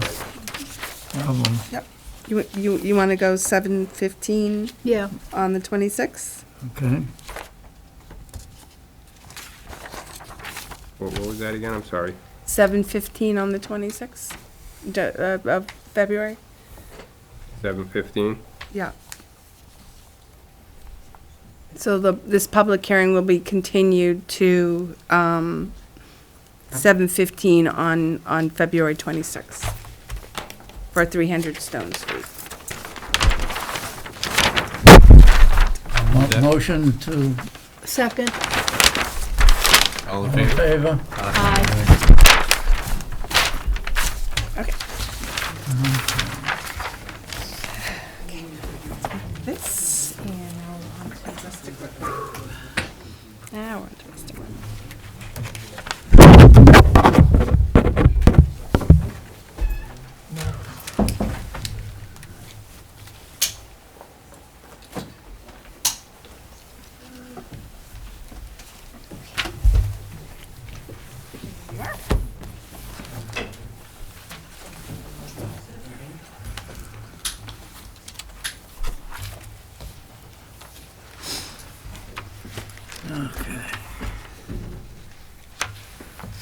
In accordance with Massachusetts General Laws, Chapter 131, Section 40, the Wetlands Protection Act, and the Town of Walpole Wetlands Protection Bylaw, notice is hereby given of the intent of Scott Tillinghast to construct single-family dwelling at 100 Rustic Road, Walpole. Plans are on file at the Conservation Commission office.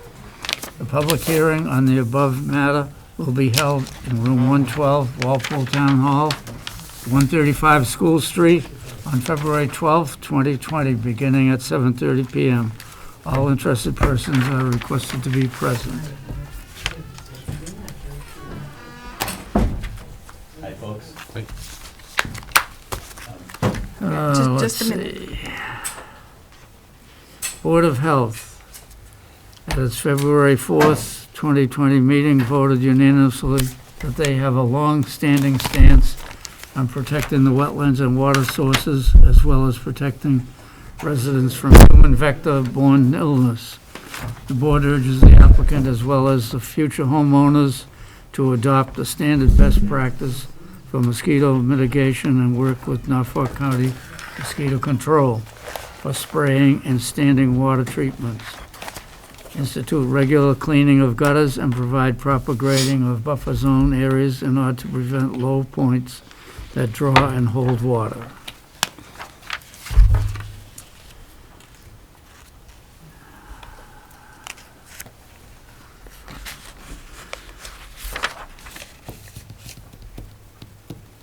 Town engineers report, a single sheet, 24 by 36 plan titled Building Permit Plot, Plan 100 Rustic Road, Walpole, Mass., prepared for Scott Till and Gas, 399 Gilbert Street, dated January 21, 2020, revised through January 30, 2020.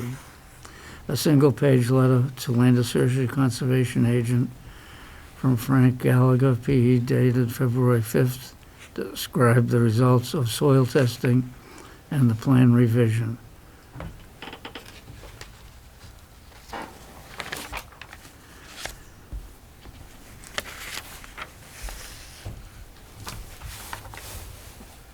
Town engineer, we recommend erosion control line be wrapped around the front of the site to prevent sediment from running into the catch basins along Rustic Road.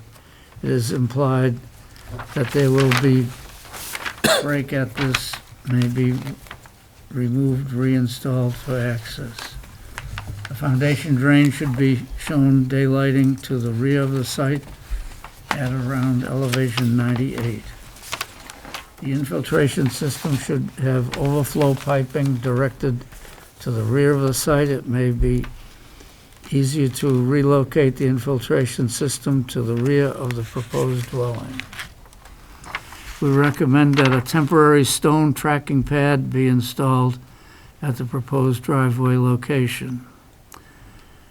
4 inches of loam should be required on all disturbed areas with seeding taking place during the normal growing season. Board of Appeals, the Buff Reference property is not in front of the Board of Appeals at this project.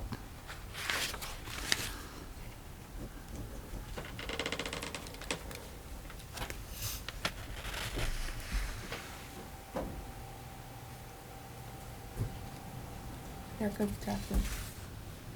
I think they're just Yeah, fine. I guess they've paid their taxes. Taxes are current. It's just a letter from the engineer that when You want me to read that? no. Okay. Representing the applicant. Frank Gallagher, engineer in Foxborough. And the applicant is not here. He had hoped to be, and I guess something called me late in the afternoon and said he thought he probably was not going to be able to make it here. And he's not. But I can show you what the intent is here. And this is 100 Rustic Road. So it's on, I guess really you'd say the west side of Rustic Road. The Walpole Mall is actually in the butter up on this side of the property. There was up until a week or so ago an existing house. It was a pretty old house. And they had just recently gotten a permit to demo the house. So the plan is to construct a new home, single-family home, with a swimming pool, driveway to a garage. There's existing sewer and water that are on the property already that were serving the original house, but we're gonna reconnect both the sewer and the water to the proposed new home. And there's a wetland that runs from Rustic Road, and it kind of comes into the property. You can see all of this yellow area on the plan is BVW. And the flags go from number A1 all the way to A36, or 36. And that line was done by Thunder Chase Environmental. It was done actually back in 2017. I had if you might recall, I had another project in front of you for this same property.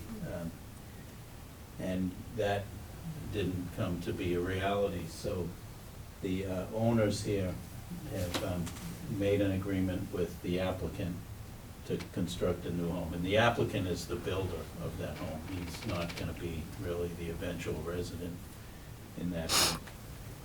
But, so you can see in this reddish color is the house, driveway and garage, and then the house itself, a deck, and the swimming pool.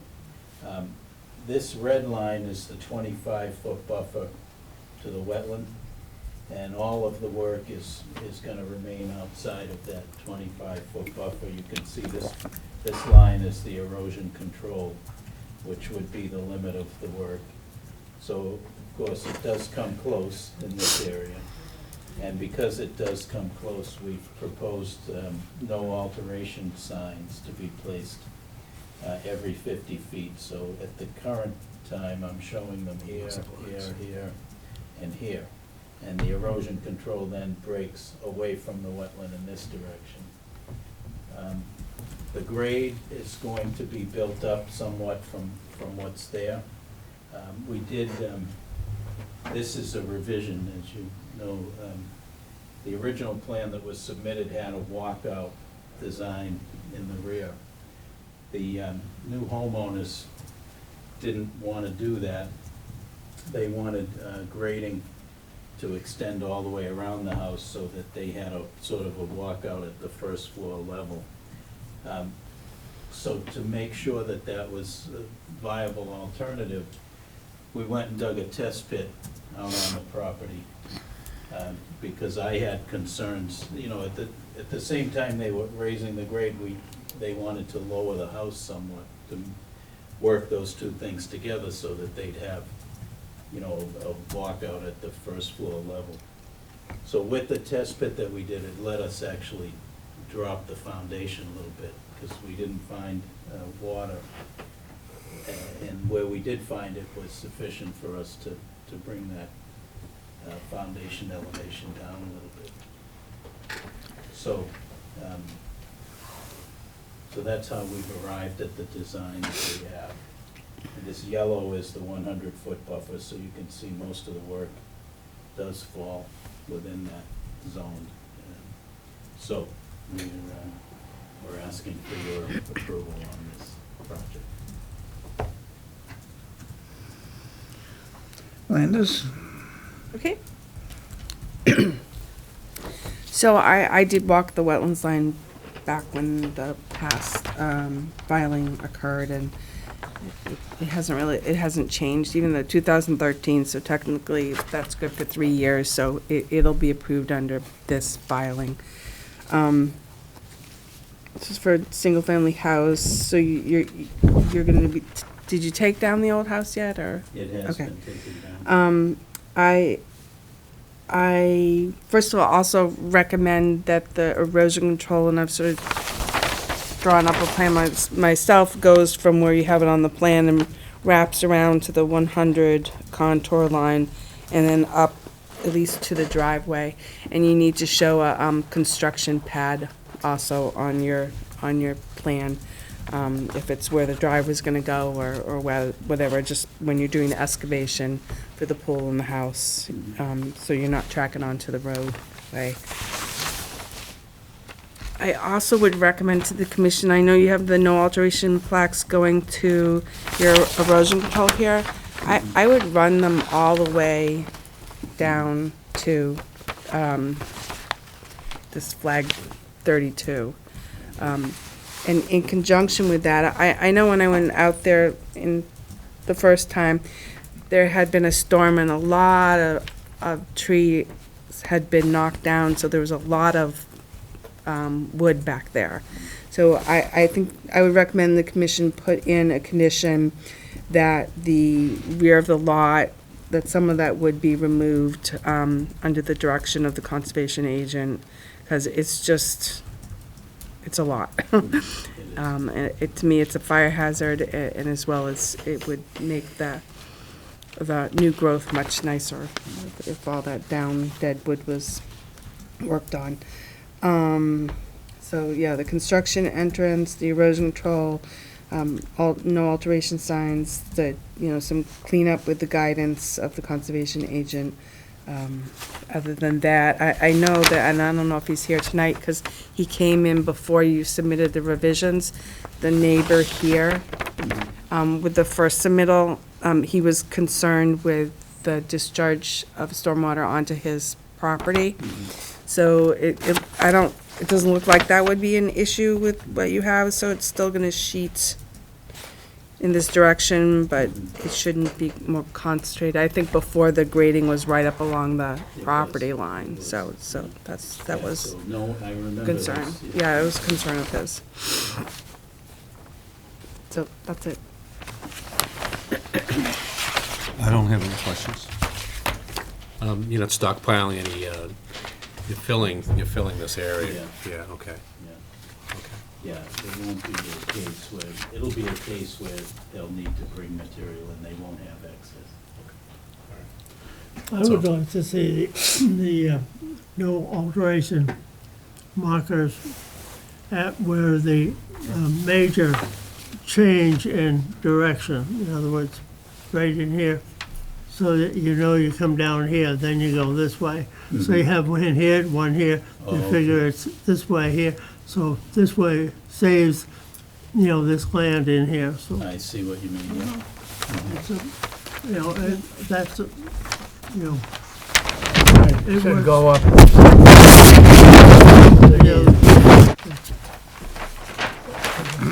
One's just gonna go out. One's Yeah. go all the way up. Yeah, here. right. I know the lot, I've had visited, and, in fact, and this is a great improvement. And that's what I have to say right now. Okay. No comment. No comment. Okay, first of all, I want to recognize that this is a lot less intrusive of the neighborhood than the previous submissions that we've had. And it shows the recharge for stormwater from the roof, so that it shouldn't have much effect on the next door neighbors. We generally have roof recharge everywhere. And the only question I have is how come there isn't any on the back of the house? You have two leaching areas on the front, but I don't see anything on the back. Is there some reason? Well, we figured that we would tie all of the roof drains together underground and then feed them into these two. They'll all connect and they'll all wind up. You think you can come all the way around the entire building to the front? Yeah, I think we can. I mean, if you prefer, we could. Well, I just don't think that's very practical, because that's an awful long run around the whole building, and this isn't a little short building. This is a pretty big building. We'll add two more to the rear. I think that's necessary.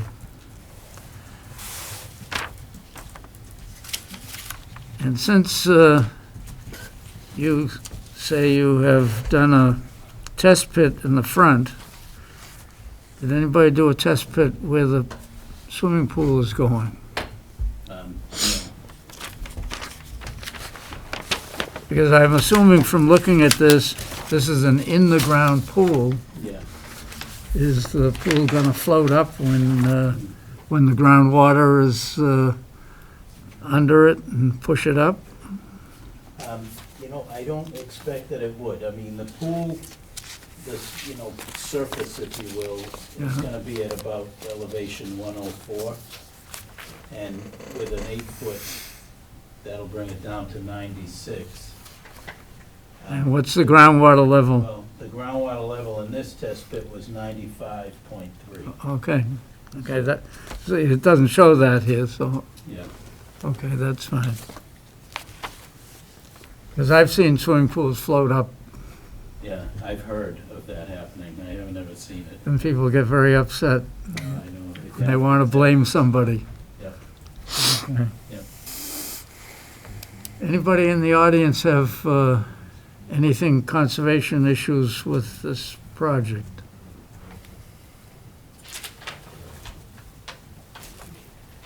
I don't see anybody.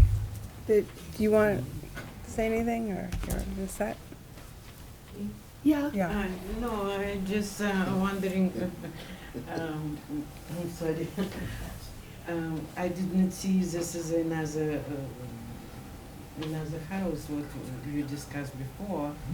And my question is, I'm next door neighbor. Well, walk up, Yeah, come and see it, and walk up so you she can has see to say the... her name. Yeah. She has to say her name. Yeah, just, So where do you live? 58 Rustic Road, to the left Okay. here, over here. So sometimes we have a problem with land, wetland, behind, in the backyard. So I'm just wondering if it's, this building somehow affect and bring my land more wet in this area. Can you answer that? Well, it shouldn't have any effect. No, I It's, trust you know, you I mean, it's a bigger house than what was there. Mm-hmm. But at the same time, the house that was there didn't have some of the features that we've put in, particularly where What we're kind of infiltrating.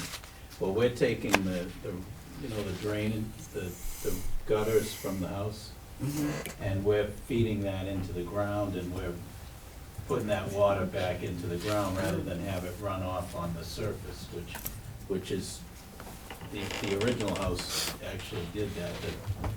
The I just gutters wondering, would you know, we discharge had, at ground level. we had a so- problem before, Yeah. and my grasses Mhm. became like a lot of moss, you know, it just, I'm wondering if Yeah. just one thing, we never had that any problem with this neighbor. Yeah, I mean, and honestly, as far as the vegetation, we're not clearing a heck of a lot of it. There's a tree line that does come up, and in that area where the pool is, we're clearing trees, but, you know, most of the rest of the area that we're working in was already lawn or driveway or house, so we're not clearing No, very much, really. we never had a problem with, like water in the basement or Mhm. very good build house, but the land, sometimes it's, when it's heavy rain, Hmm, sometimes it happens, yeah. make land of the side wet. Right, so all the yellow that's Yeah, shown right yeah. there, that's all wetlands, so Yeah, I that's, know, I just that's what, wondering yeah. if it's getting worse. It's getting bigger. It shouldn't, and they're Yeah, not we're filling it trying in or to anything. take care, but it's just one question, but I know what you're doing. Thank you, thank you. Anybody else?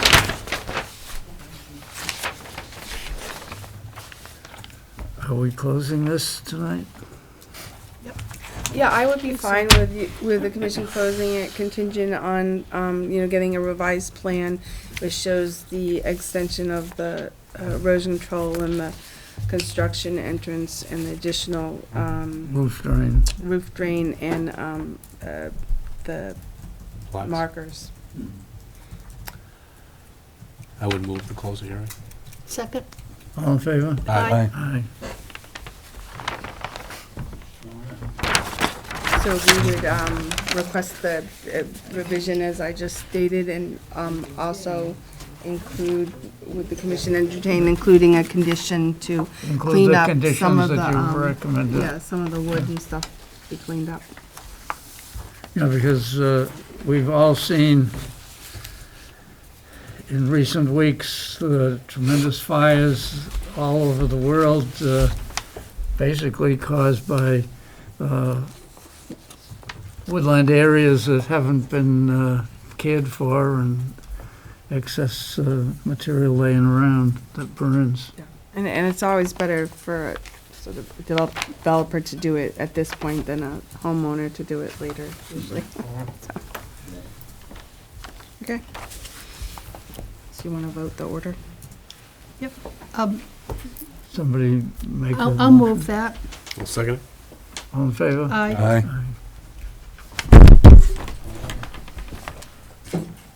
Okay. Thank you very much.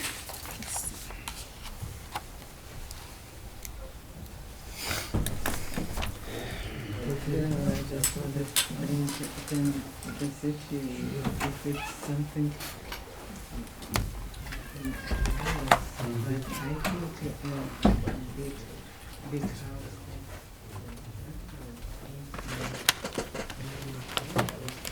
Should.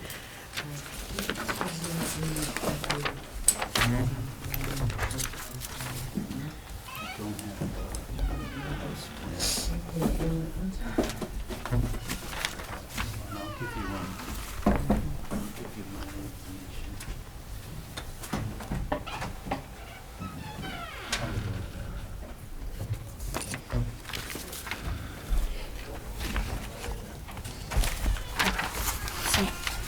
This one you just have to do the add, and then they're continuing, they're requesting a continuance to the council. Well, this is, It's the add and then we'll continue. okay.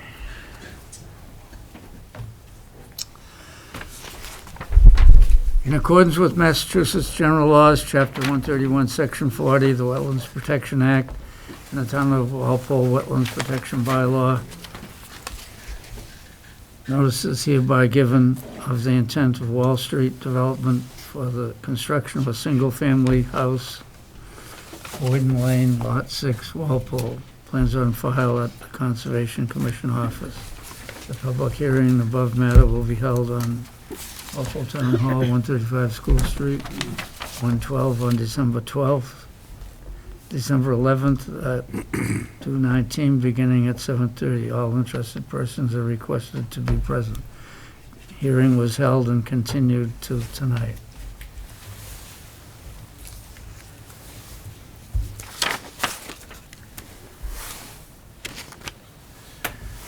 Please accept this email as a formal request to continue the public hearing for Lot 6, Boyden, until the next meeting on February 27th, 2020. 7:30? And whatever time you have available. Yeah. February 26th at 7:30? Okay? Yes. Yes. Somebody make a motion to that? Well, I'll move that. I will second it. All in favor? Aye. Aye.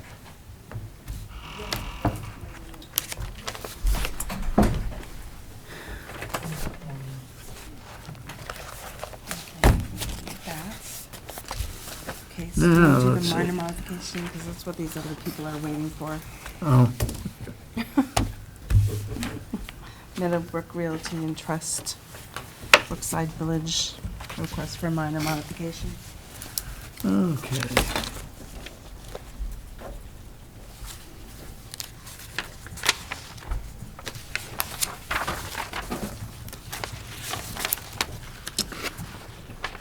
Okay.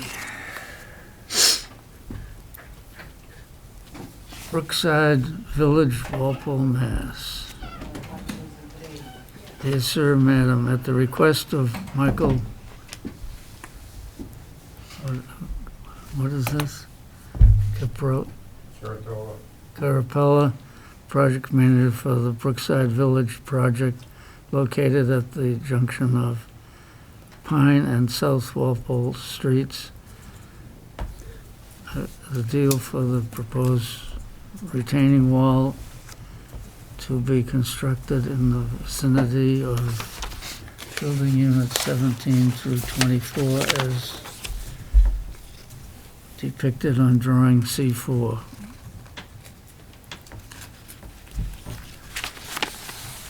Okay, do I have to Wanna read just that? have- No, you don't have to read that. They can just come up and explain what they want to do. Okay.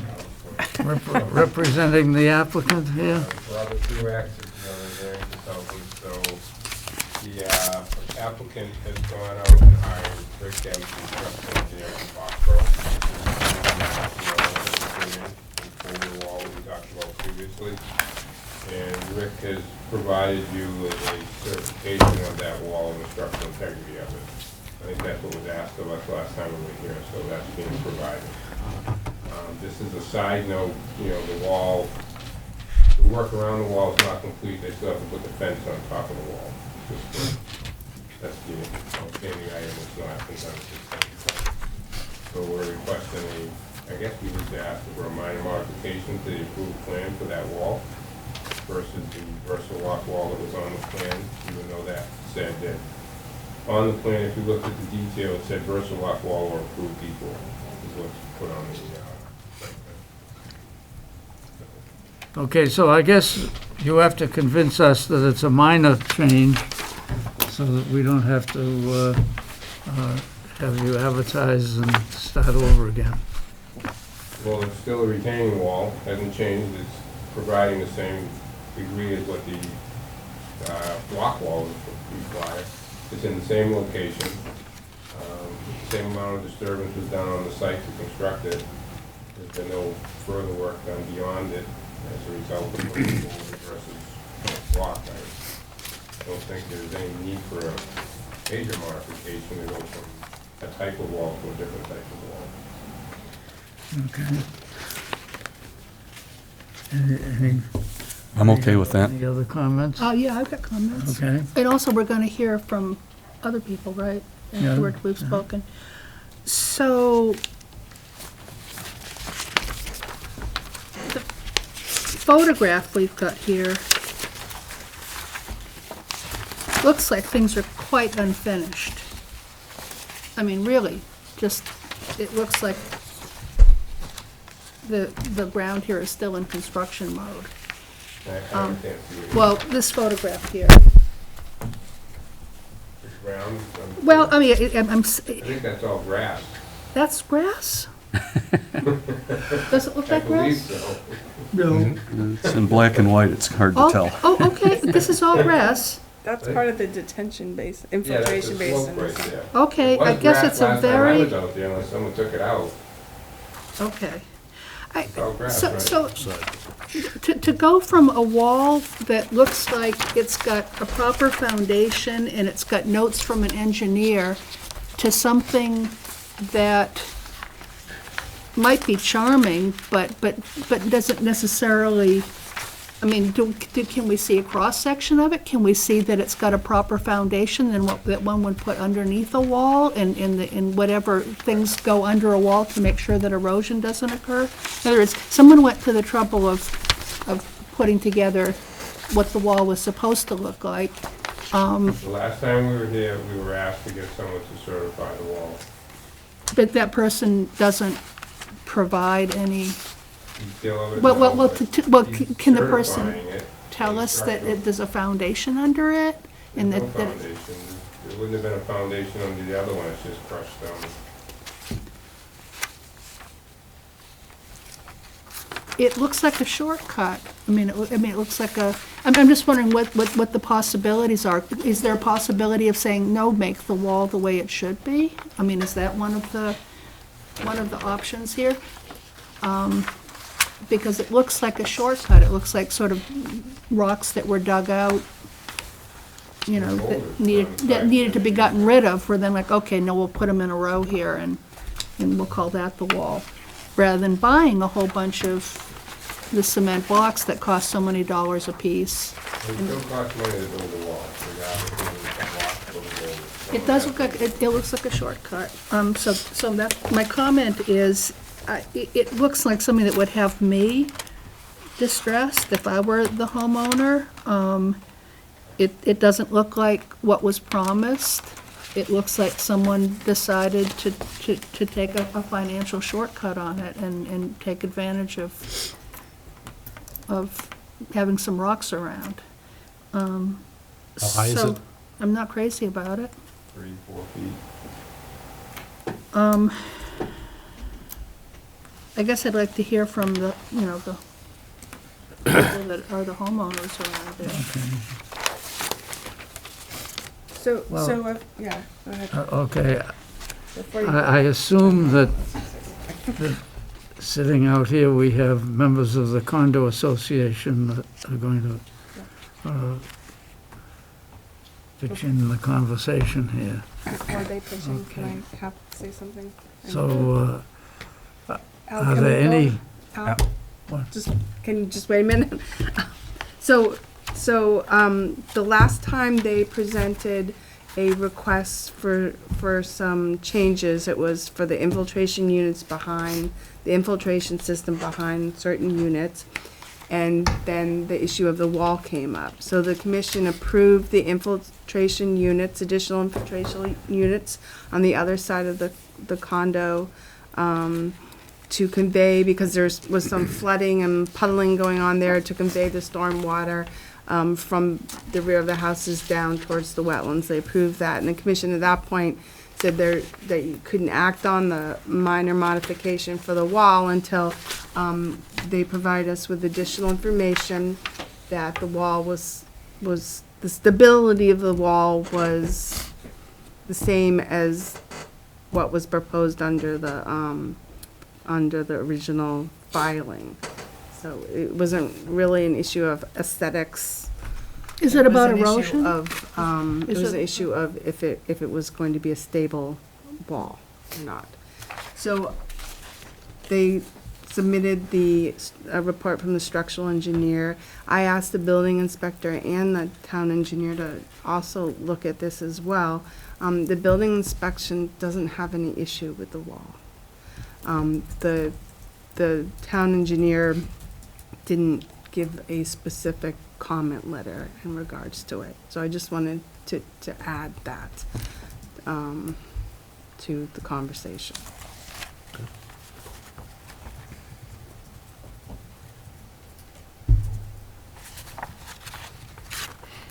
Does anyone else have anything to say before we go to the audience? Doug? What's that? To me, it looks okay. It doesn't seem like there's that much of a load on there, and that we got a professional engineer signing off on it, that he's all right with it. Sam? Roger? Yeah, I'll go with it.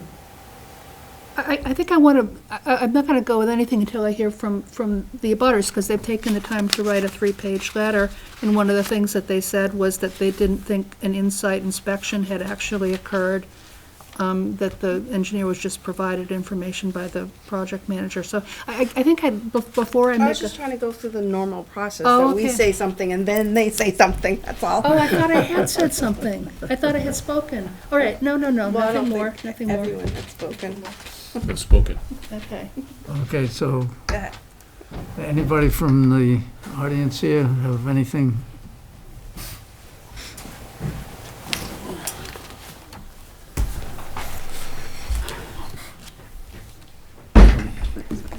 I'm Bob Atwood. I'm one of the trustees of Brookside Village. Armin Bisson and Kevin Flannery are also trustees at Brookside Village.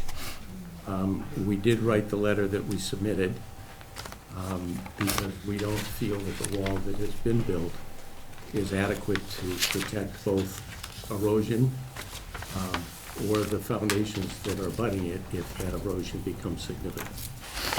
And if you'd like, I'm happy to go through the letter. And I won't read every word of it, but I'd be happy to point out some of the things that we're concerned about. Please do. There are three things that we're concerned about. We do not think that the Dempsey proposal as an alternative is adequate. We think there are some regulatory issues that should be addressed, and there are some additional details that relate to the site, one of which is not related specifically to the wall. As far as the Dempsey alternative report is concerned, it's not apparent to us that an actual measurement has been made of the wall or that any survey work has been done on the wall. It references a review of information provided to them, and we believe that that this kind of an issue needs to have survey work, at least some measure of actual measurements taken. There's a reference to, they referred to it as an as-built, and I don't see how this can be an as-built if there's been no hard dimensions taken. There's reference to the wall being 2 to 3 feet in height, and that is simply not the case. I have photographs that I'll share with you that show why that's not the case. There are several sections that the wall is close to 6 feet high, and some of the reason that the wall is the height that it is because, quite frankly, they cheated on the height of the wall. There's fill at the bottom of the boulders, in many cases, of 1 foot or 2. I've measured several sections of the wall that the rock itself measures 4 feet. And then there's a good 2 feet above that wall where the grading and the topography that has been completed is just completely inadequate. Inadequate as in the slopes are eroding, and I have photographs that I'm happy to show you as to how it's eroding. The photograph that you referenced before shows a very small section of that wall. It shows about 80 feet of a 450-foot section of wall that's in there. So I don't believe that those photographs, that particular photograph is representative of the wall in any way. I'll show you the photographs that I personally took. I don't have multiple copies, I'm sorry. Can I just clarify one point with your comments? And so the request was the different construction of the wall. So there's still an as-built plan that needs to be provided of the whole property, of everything that was proposed under the notice of intent in order to get a certificate of compliance. Understood. That still needs to happen. If the wall is higher than it was proposed, they have to address that with their request for certificate of compliance. If the grades are different, then they have to address that in their certificate of compliance. The modification is for the material that was used to construct the wall.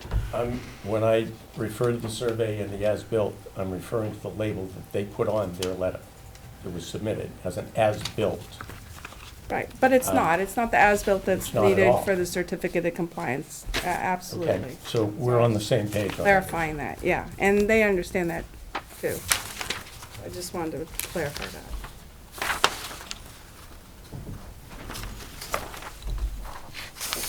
This is the photograph that was taken, 2 photographs that were taken in April of 19. And I measured them and I marked them up to show, the first one is most significant, to show how it was actually built. And it was my understanding that the NON required submittal describing how the wall would be built. And I haven't seen that yet.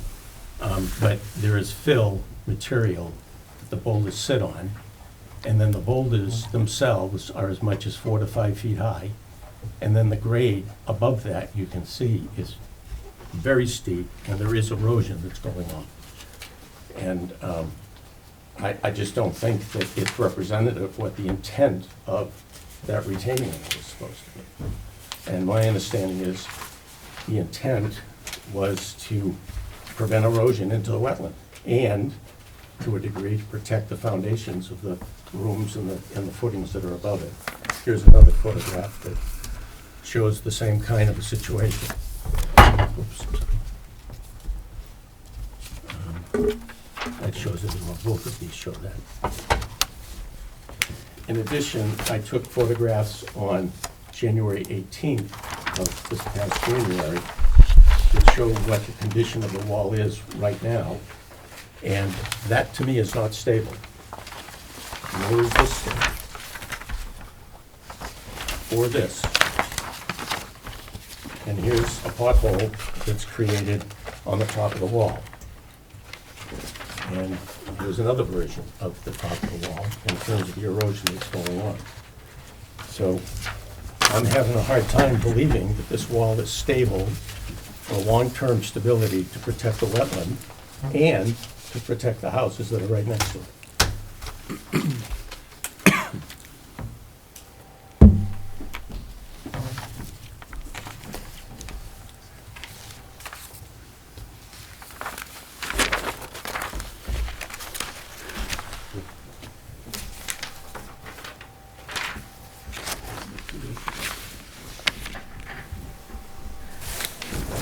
Sorry.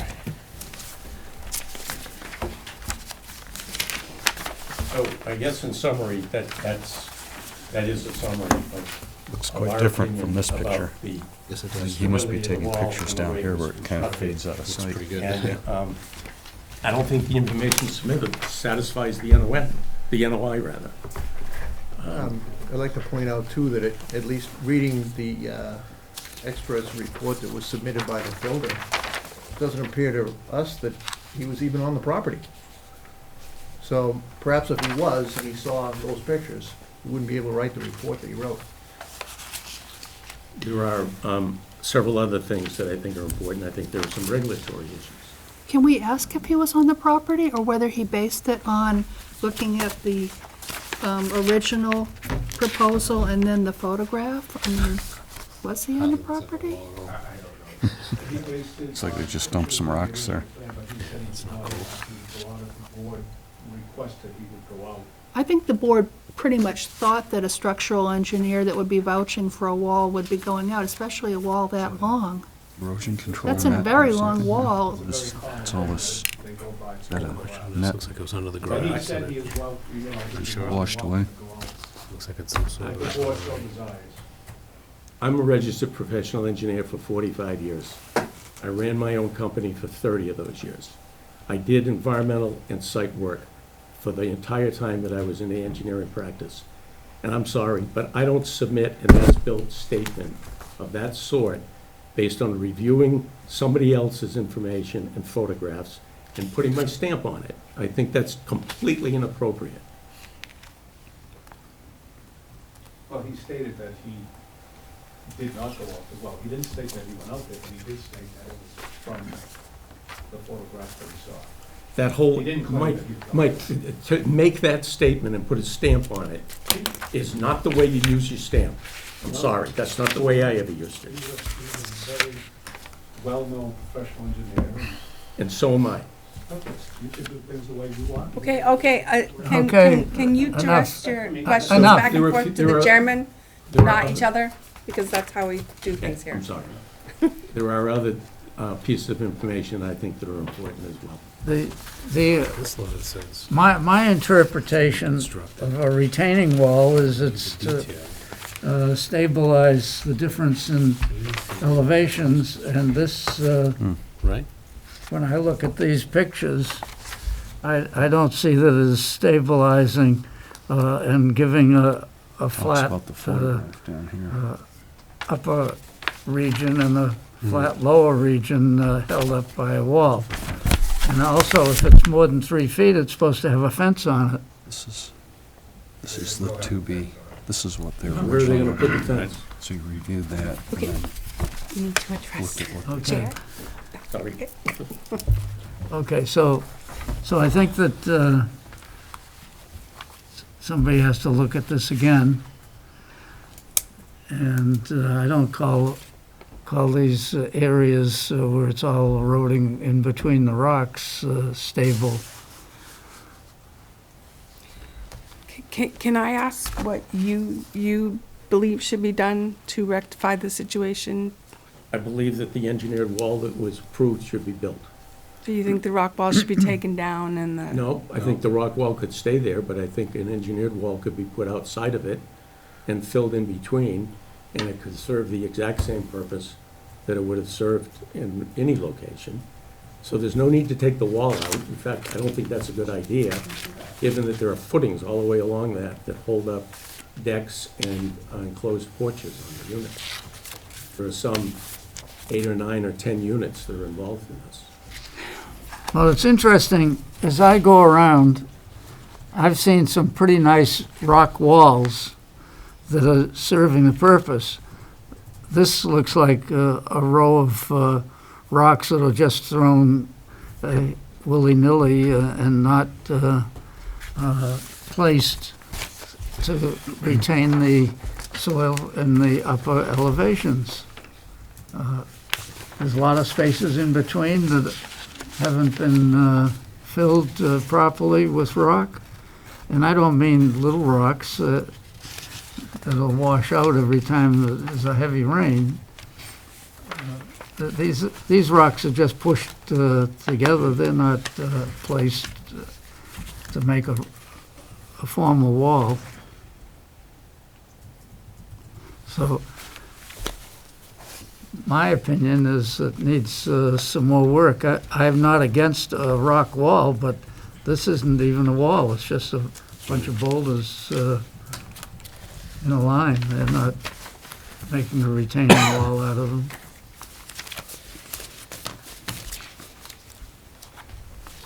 Anybody else? I agree. Okay. Yeah, I don't think it's a rock wall. I just think it's a bunch of boulders pushed in place. So I would say I've seen rock walls built too, and they can work if they're built properly. That's why I was sort of trying to separate between building the wall material and actually complying with a stable site as an end result. So there clearly that needs to be worked on. That the rear of the yards and the wall need to be worked on so that it's stable. I think it may be a problem to put another wall behind the rock wall because they're working within the riverfront area and they only had a certain amount of area that they could work within the riverfront area. So if you're All of it within the riverfront so if you're putting another wall, you may be moving further into the riverfront area, which could cause We're talking a problems few feet. for quite an extensive, I'm just saying that regulatory, they're allowed 5,000 square feet of riverfront area. And if they've already met that 5,000 square feet of riverfront, there may be an issue. But there definitely seems to be, there's an issue with this wall is not stable and it needs to be stable. That's a requirement. The grading above the wall is also an important issue. Right, you can't even mow. Slopes are just not acceptable. That'll never stay if that slope remains. It will not stay long-term, and it'll erode into the wetland. Yeah, I agree that the site is not stable as those pictures of. So there's a trade-off. I mean, yes, they're in riverfront, but as he said, if erosion is going down into the It riverfront, needs to be built properly. It's it not needs to be built properly. But that means taking it apart to build it properly. Whatever they need to do to build it properly. There's one other detail unrelated to the wall that I'd like to bring to everybody's attention, and that's the roof drain galleys that are located at, I lost track of the count, 10 galleys are located on the property. And there are no manways in any of those galleys in terms of access. And they are shown in the drawings, they have a manway access point.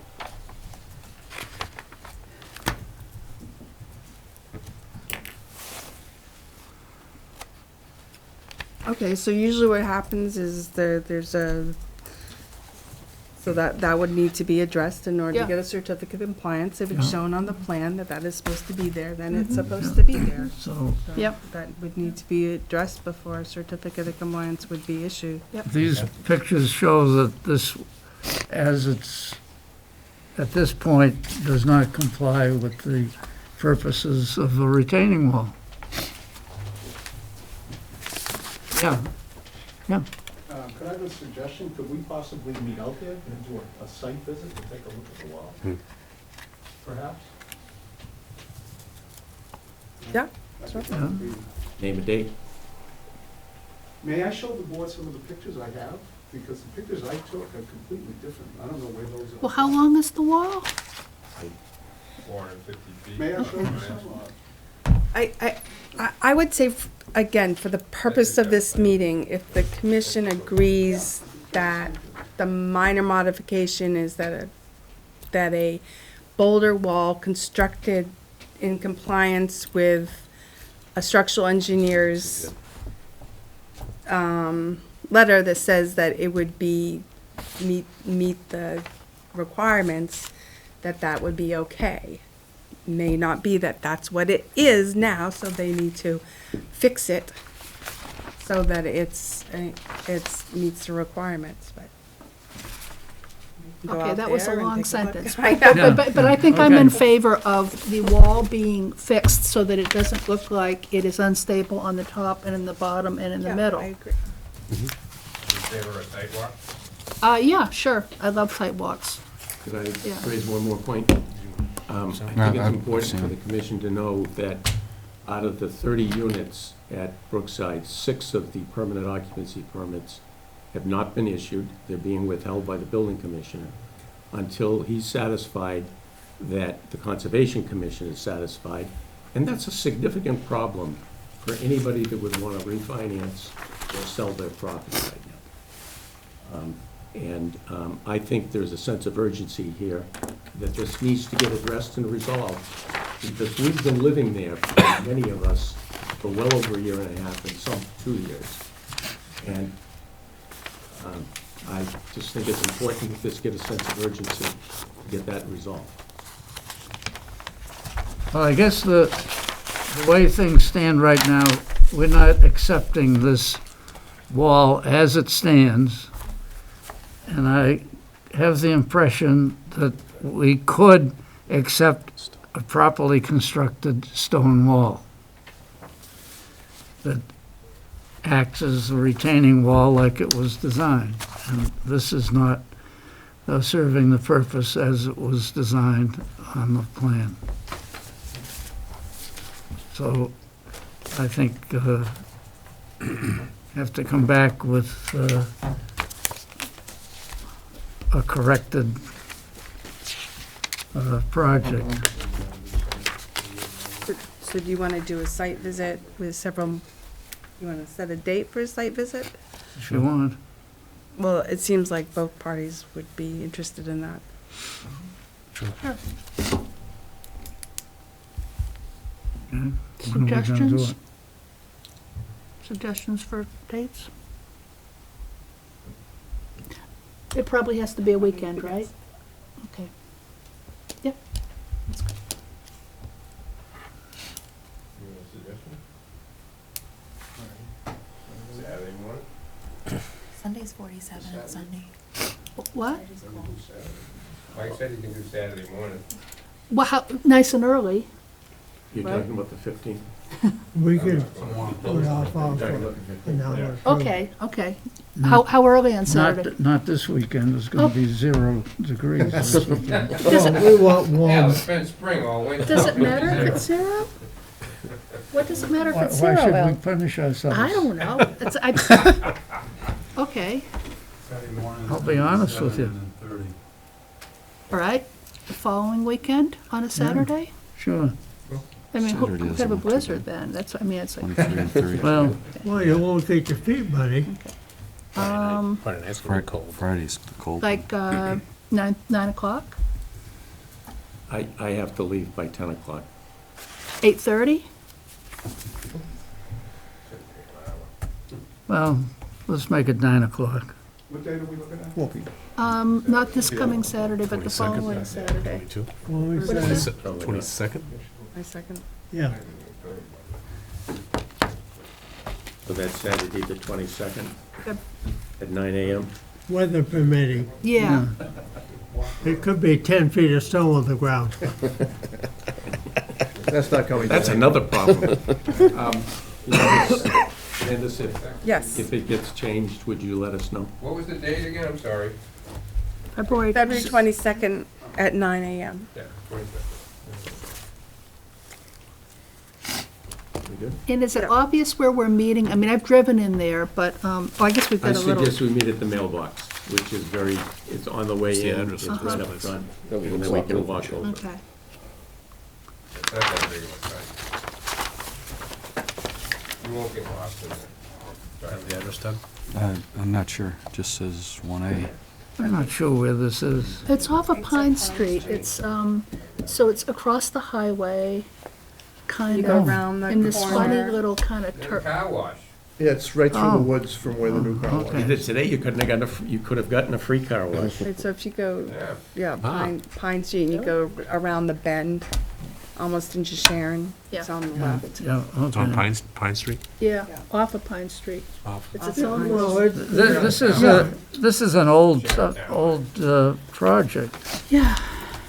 Old, not Yeah, that old. Well, we looked at it 3 years yeah, ago. yeah. Well, depends on your definition of old. Oh, okay. My definition of old goes back to split 17, what? I haven't been over to the pond for a long time. All right, so February 22nd at 9 a.m., there will be a site visit, and it seems like more than 4 commissioners may attend, so we will post it as a sidewalk 48 hours in advance. Weather permitting. Yeah. Weather permitting. We will notify you if it changes. Are you keeping the photographs?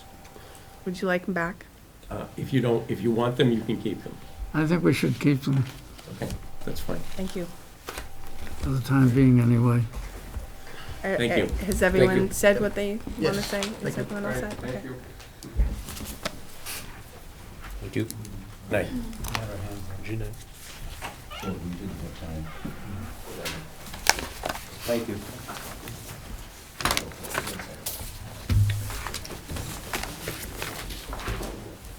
Now, this is a condo association has to accept this, Yes, and if they accept it like it is, they're gonna have a headache it's theirs. for years trying to keep a lawn out between the wall and the houses.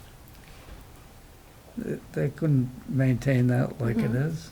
Yeah, I agree that it's sloppy and there needs to be Yeah. work done. I don't agree that structurally that they've shown that it's not. Well, it depends on what you interpret. Because he did not stamp his letter. Yeah, okay, but, He stated he's a PE, but he didn't stamp his letter. but he's not saying that it's going to keep the grass on the upper level flat and smooth and not erode. He's not saying that, so, Right, so I think that the upper part needs to be filled in better, and then the wall itself needs to be chinked, so it's a Right. stable wall, and it's not just big boulders with, It looks shabby. well, the Looks like they were just dumped the there. Yeah. wording stable wall is not a good descriptive of that spot, because those boulders aren't gonna move. It's the soil behind them In is gonna between, move. yeah. It's not an adequate retaining wall. That's why it needs to be chinked with smaller, Well- smaller boulders, or however they do it. Right. Also, That means that somebody has to, with a proper machine, pick up these big rocks and move them and adjust them to fit in the spaces. And that, you don't just push them and Right. put it in there. also the jutting out second floors on top of the beams, on top of the sonic tubes, reminds me of what you can see if you walk along Riverwalk Common, along the little, and some of it looks a little scary because of the erosion, to tell you the Well, truth.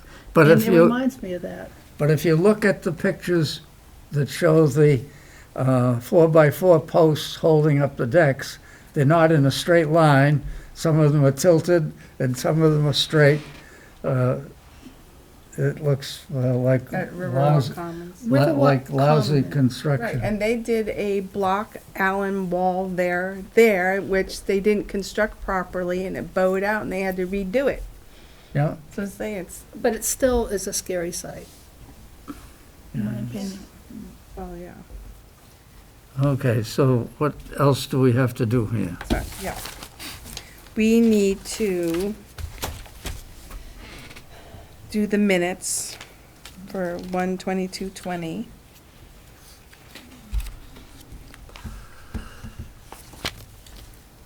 Minutes, did anyone read the minutes? Yes? Yep. Yeah. I'll move. Are there any Second. changes to the minutes? All in favor? Aye. Aye. Oh, And I'm abstaining because I wasn't here. okay, I'm just giving an update. I met with, Mass DEP and Mass DOT on the project to reconstruct Route 1A. Specifically, we met to discuss, they're going to replace the bridge at, North Street and Main Street by the car wash. That is a exempt project because it's river bridge maintenance. So they won't be filing for that, but there's two other areas down by Cobb's Pond and then all the way down near the Norwood border where they are doing some work adjacent to wetlands, which they will Can we be get filing. a proper curb cut at Cobb's Pond like we used to have? You can talk to them when they will be filing. Because for the work originally, we had a Cobb's curb cut there, and then when they put the traffic lights, they eliminated the curb cut. Pond. Right, So it makes I it know it's been difficult brought for up. us to get in and service the pond. yep. So they're gonna be doing some reconstruction on the Cobb's Pond culvert and doing some point work on it and using using some of the Concom land for construction staging area, which they will provide documents for your approval, which I had brought up a while back.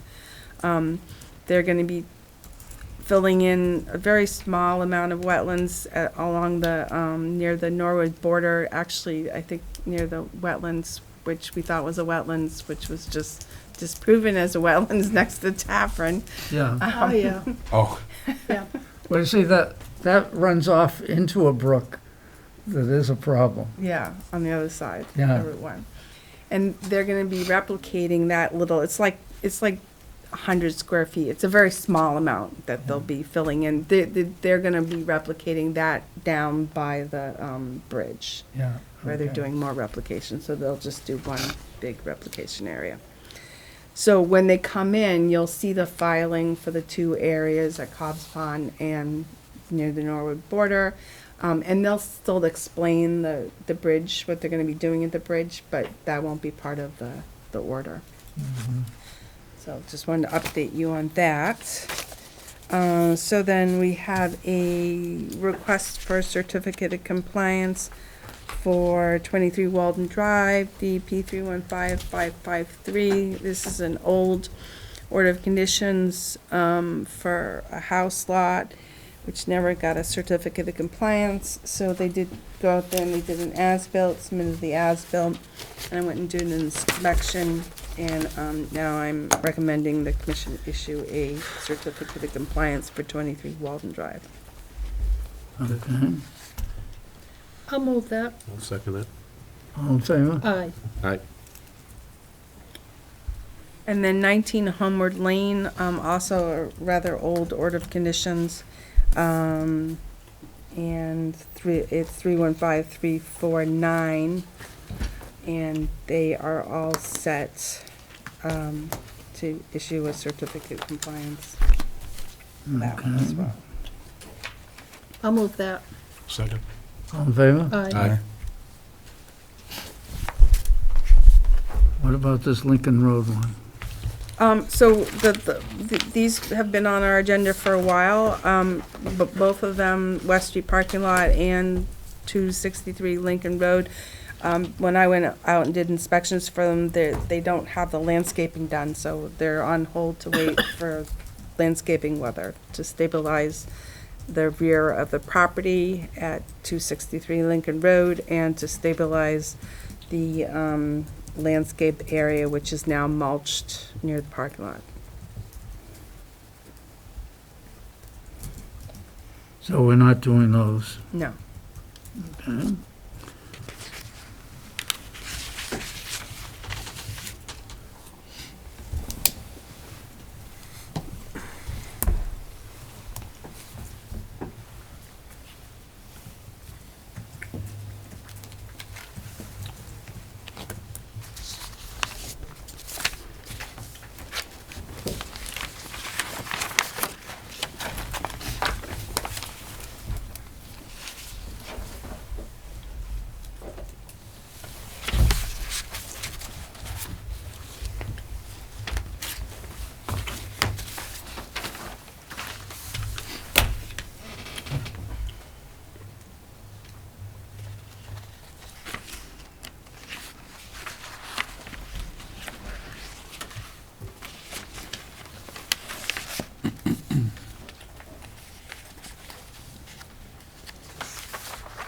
How many of these do we have coming through? 2 or 3 of these? We have, Homeward had 2. oh, Oh, there's 2? okay, that's what I was just questioning, Okay. because I have 4 Yeah, sheets yeah. there. Right, because at the time those were issued, they issued 2 order of conditions, one for the bylaw and one for the, Wetlands Protection Act. That, honestly, technically, it just has to do how they recorded the registry of deeds. Now, we have one order of conditions and we check boxes for the bylaw Yeah. and the Wetlands Protection Act, so it's just one. So really, one certificate should be enough for them, but sometimes they want 2. Depends on the lawyer.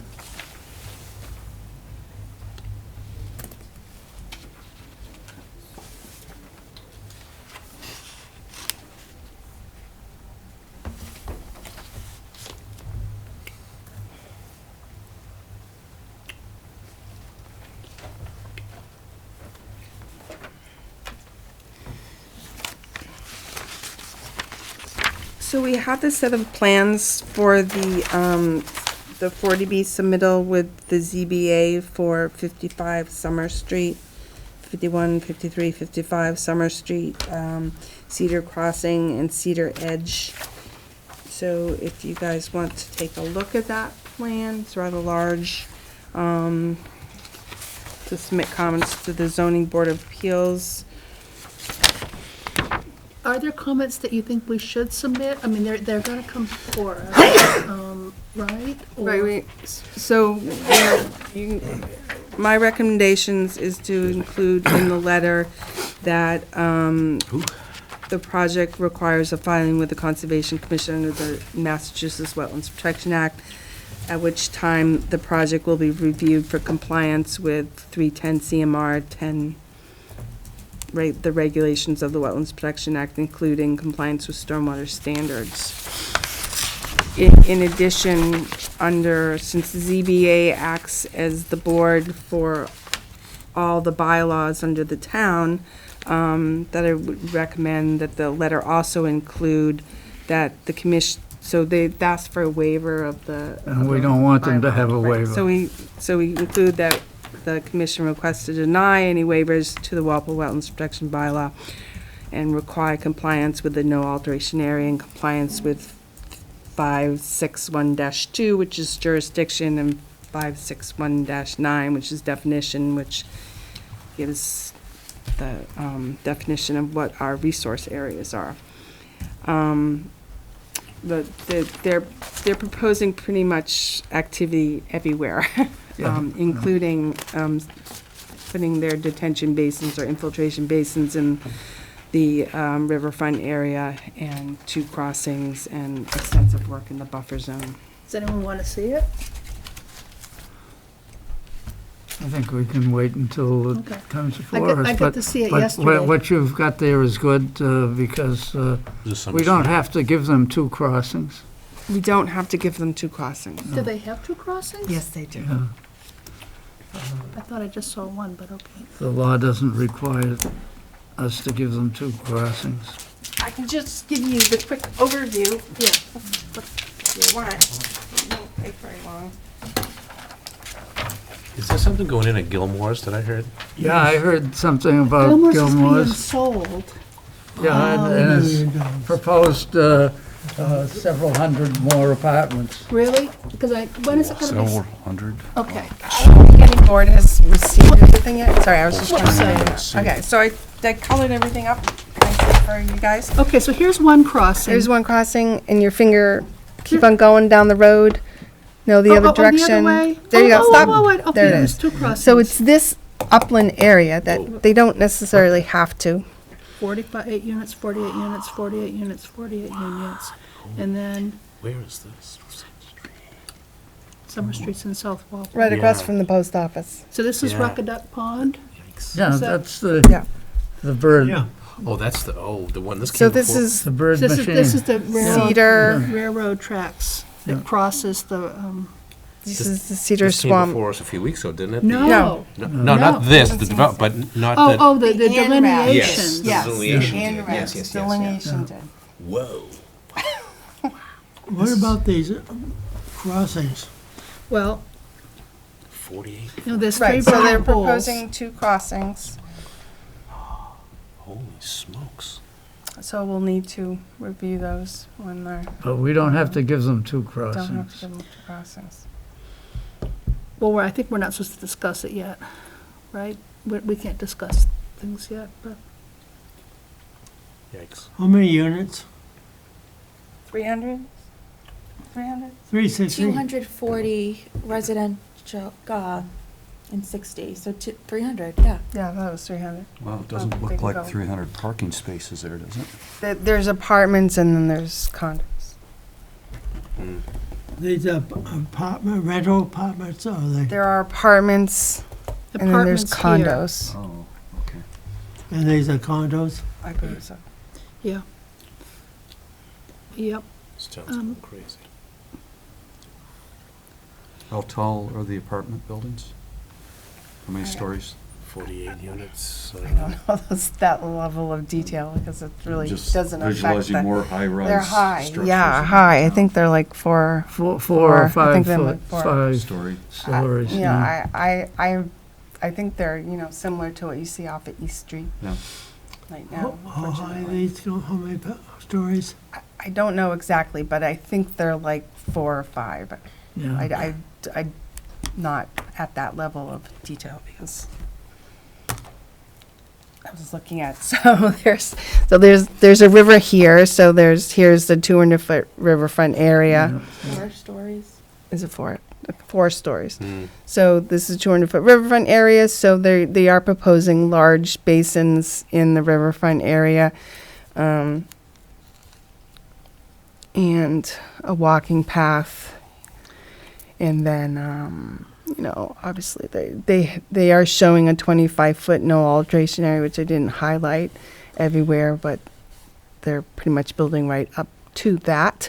There's a vernal pool here, there's a vernal pool there, and there's a vernal pool there. Yeah. That's why they didn't cross at actually the narrowest point of the wetlands down there because of the vernal pool.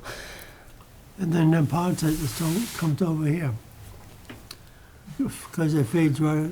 Yeah, so where's the Neponset on this? The Neponset is down that Well, way. flows through, How's part it of go- it flows through the Ruckaduck. Yeah, how's the Ruckaduck Pond being filled? Because there's Neponset. three Let's see. little dams over Yeah. here that diverse them to keep Ruckaduck filled. It doesn't show it. Well, On the other side of the railroad tracks. hold on. 43 pages. Yeah, so no, Roger's point is good, right? Hmm. You got a point. Yeah, What's the point? Well, if this is Ruckaduck Pond, where's the water coming in? well, it comes in, there are 2 flows going in, but the Neponset goes through it because it comes down and it got diverted when they put in the, Are you saying you Bond for think the- that the riverfront area from the Neponset should be shown on this plan? yes, Is that what you're saying? yes. That's what we're trying to, I don't think that's necessarily true, but we will look into that. It's a good point, but let's look into that. but maybe it should, Maybe it should be on the plan just so that we can be If reassured. it doesn't affect the resource areas, and it doesn't have to be shown on the plan. But Well- you can ask that when it comes before you. That's- Well, I think it should be in because it's a important thing from the standpoint of contamination. You got the railroad tracks here. The railroad tracks went into the barn. There's a spur that went into the barn for unloading the stuff at the machine shop. There are three diversion dams, all right off the Neponset. Right, If the it's right resource by area where doesn't the, affect the project. Okay. But what you're talking about, Roger, is right here, is this Ruckaduck? yeah. Okay. See, right So here. there's the Neponset River. The Neponset comes down here, and at Right, this it point comes here, in they have down diversion. And then the Neponset goes this Street. way, and then this It's goes Neponset Street. here, and it goes into But here's this. Summer Street. Yeah. Yeah, but this is, this street here is Neponset. So we Yeah. need to look at that. So Okay. that's on my list. Look at where the Neponset And so the comes development is right up here. into Ruckaduck. Make sure if the riverfront area Free goes lunch. on to this property, then it should Yeah. be shown. Look where it is. If it's just something Where's off Greenfield? the Is that out? property, West, Near, western. Well, near Springfield. it's not So, But I, to the you know, fire. So, not so free. I'll look at that. There is like a stone, oh, where is the it? stone walls up. There is a stone culvert, I think. Here, and it might be shown on another That- plan, that's for a the more railroad- detailed that's for plan, the- around here, Okay, I think, that's, which takes the flow from here that's to Cedar there. Swamp, that's Cedar What the- Cedar Swamp Brook. That's over That's Cedar here. Swamp Brook. Yeah, that goes underneath the railroad tracks. Yes, it does. Over here, yeah. You know, And, maybe I'll keep that. We're gonna do the that's where site the, visit. Oh, We are doing the site visit on that. so- farm dump was. Right, okay, so I'm just gonna move forward here a little bit, since there's just two more things. There's, comments to the planning board for 100 Elm Street site modification, which I don't think affects us. And then there's the planning board, 32 Starlight Drive, Alsari Estates, that's gonna come before us on the 26th. So we can just let the planning board know that we will be looking at it on the 26th.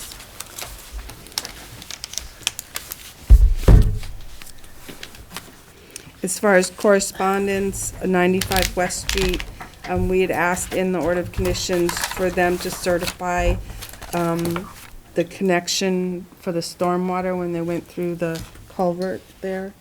And so that's what they submitted to us, a letter that was completed. Yeah, that's good. Also in correspondence, Norfolk County Registry of Deeds, CPA surcharge to the towns. Again, there's a list of how much CPA money would go to the town if we had a CPA. And then Eversource submitted their right-of-way maintenance letter in the correspondence as well.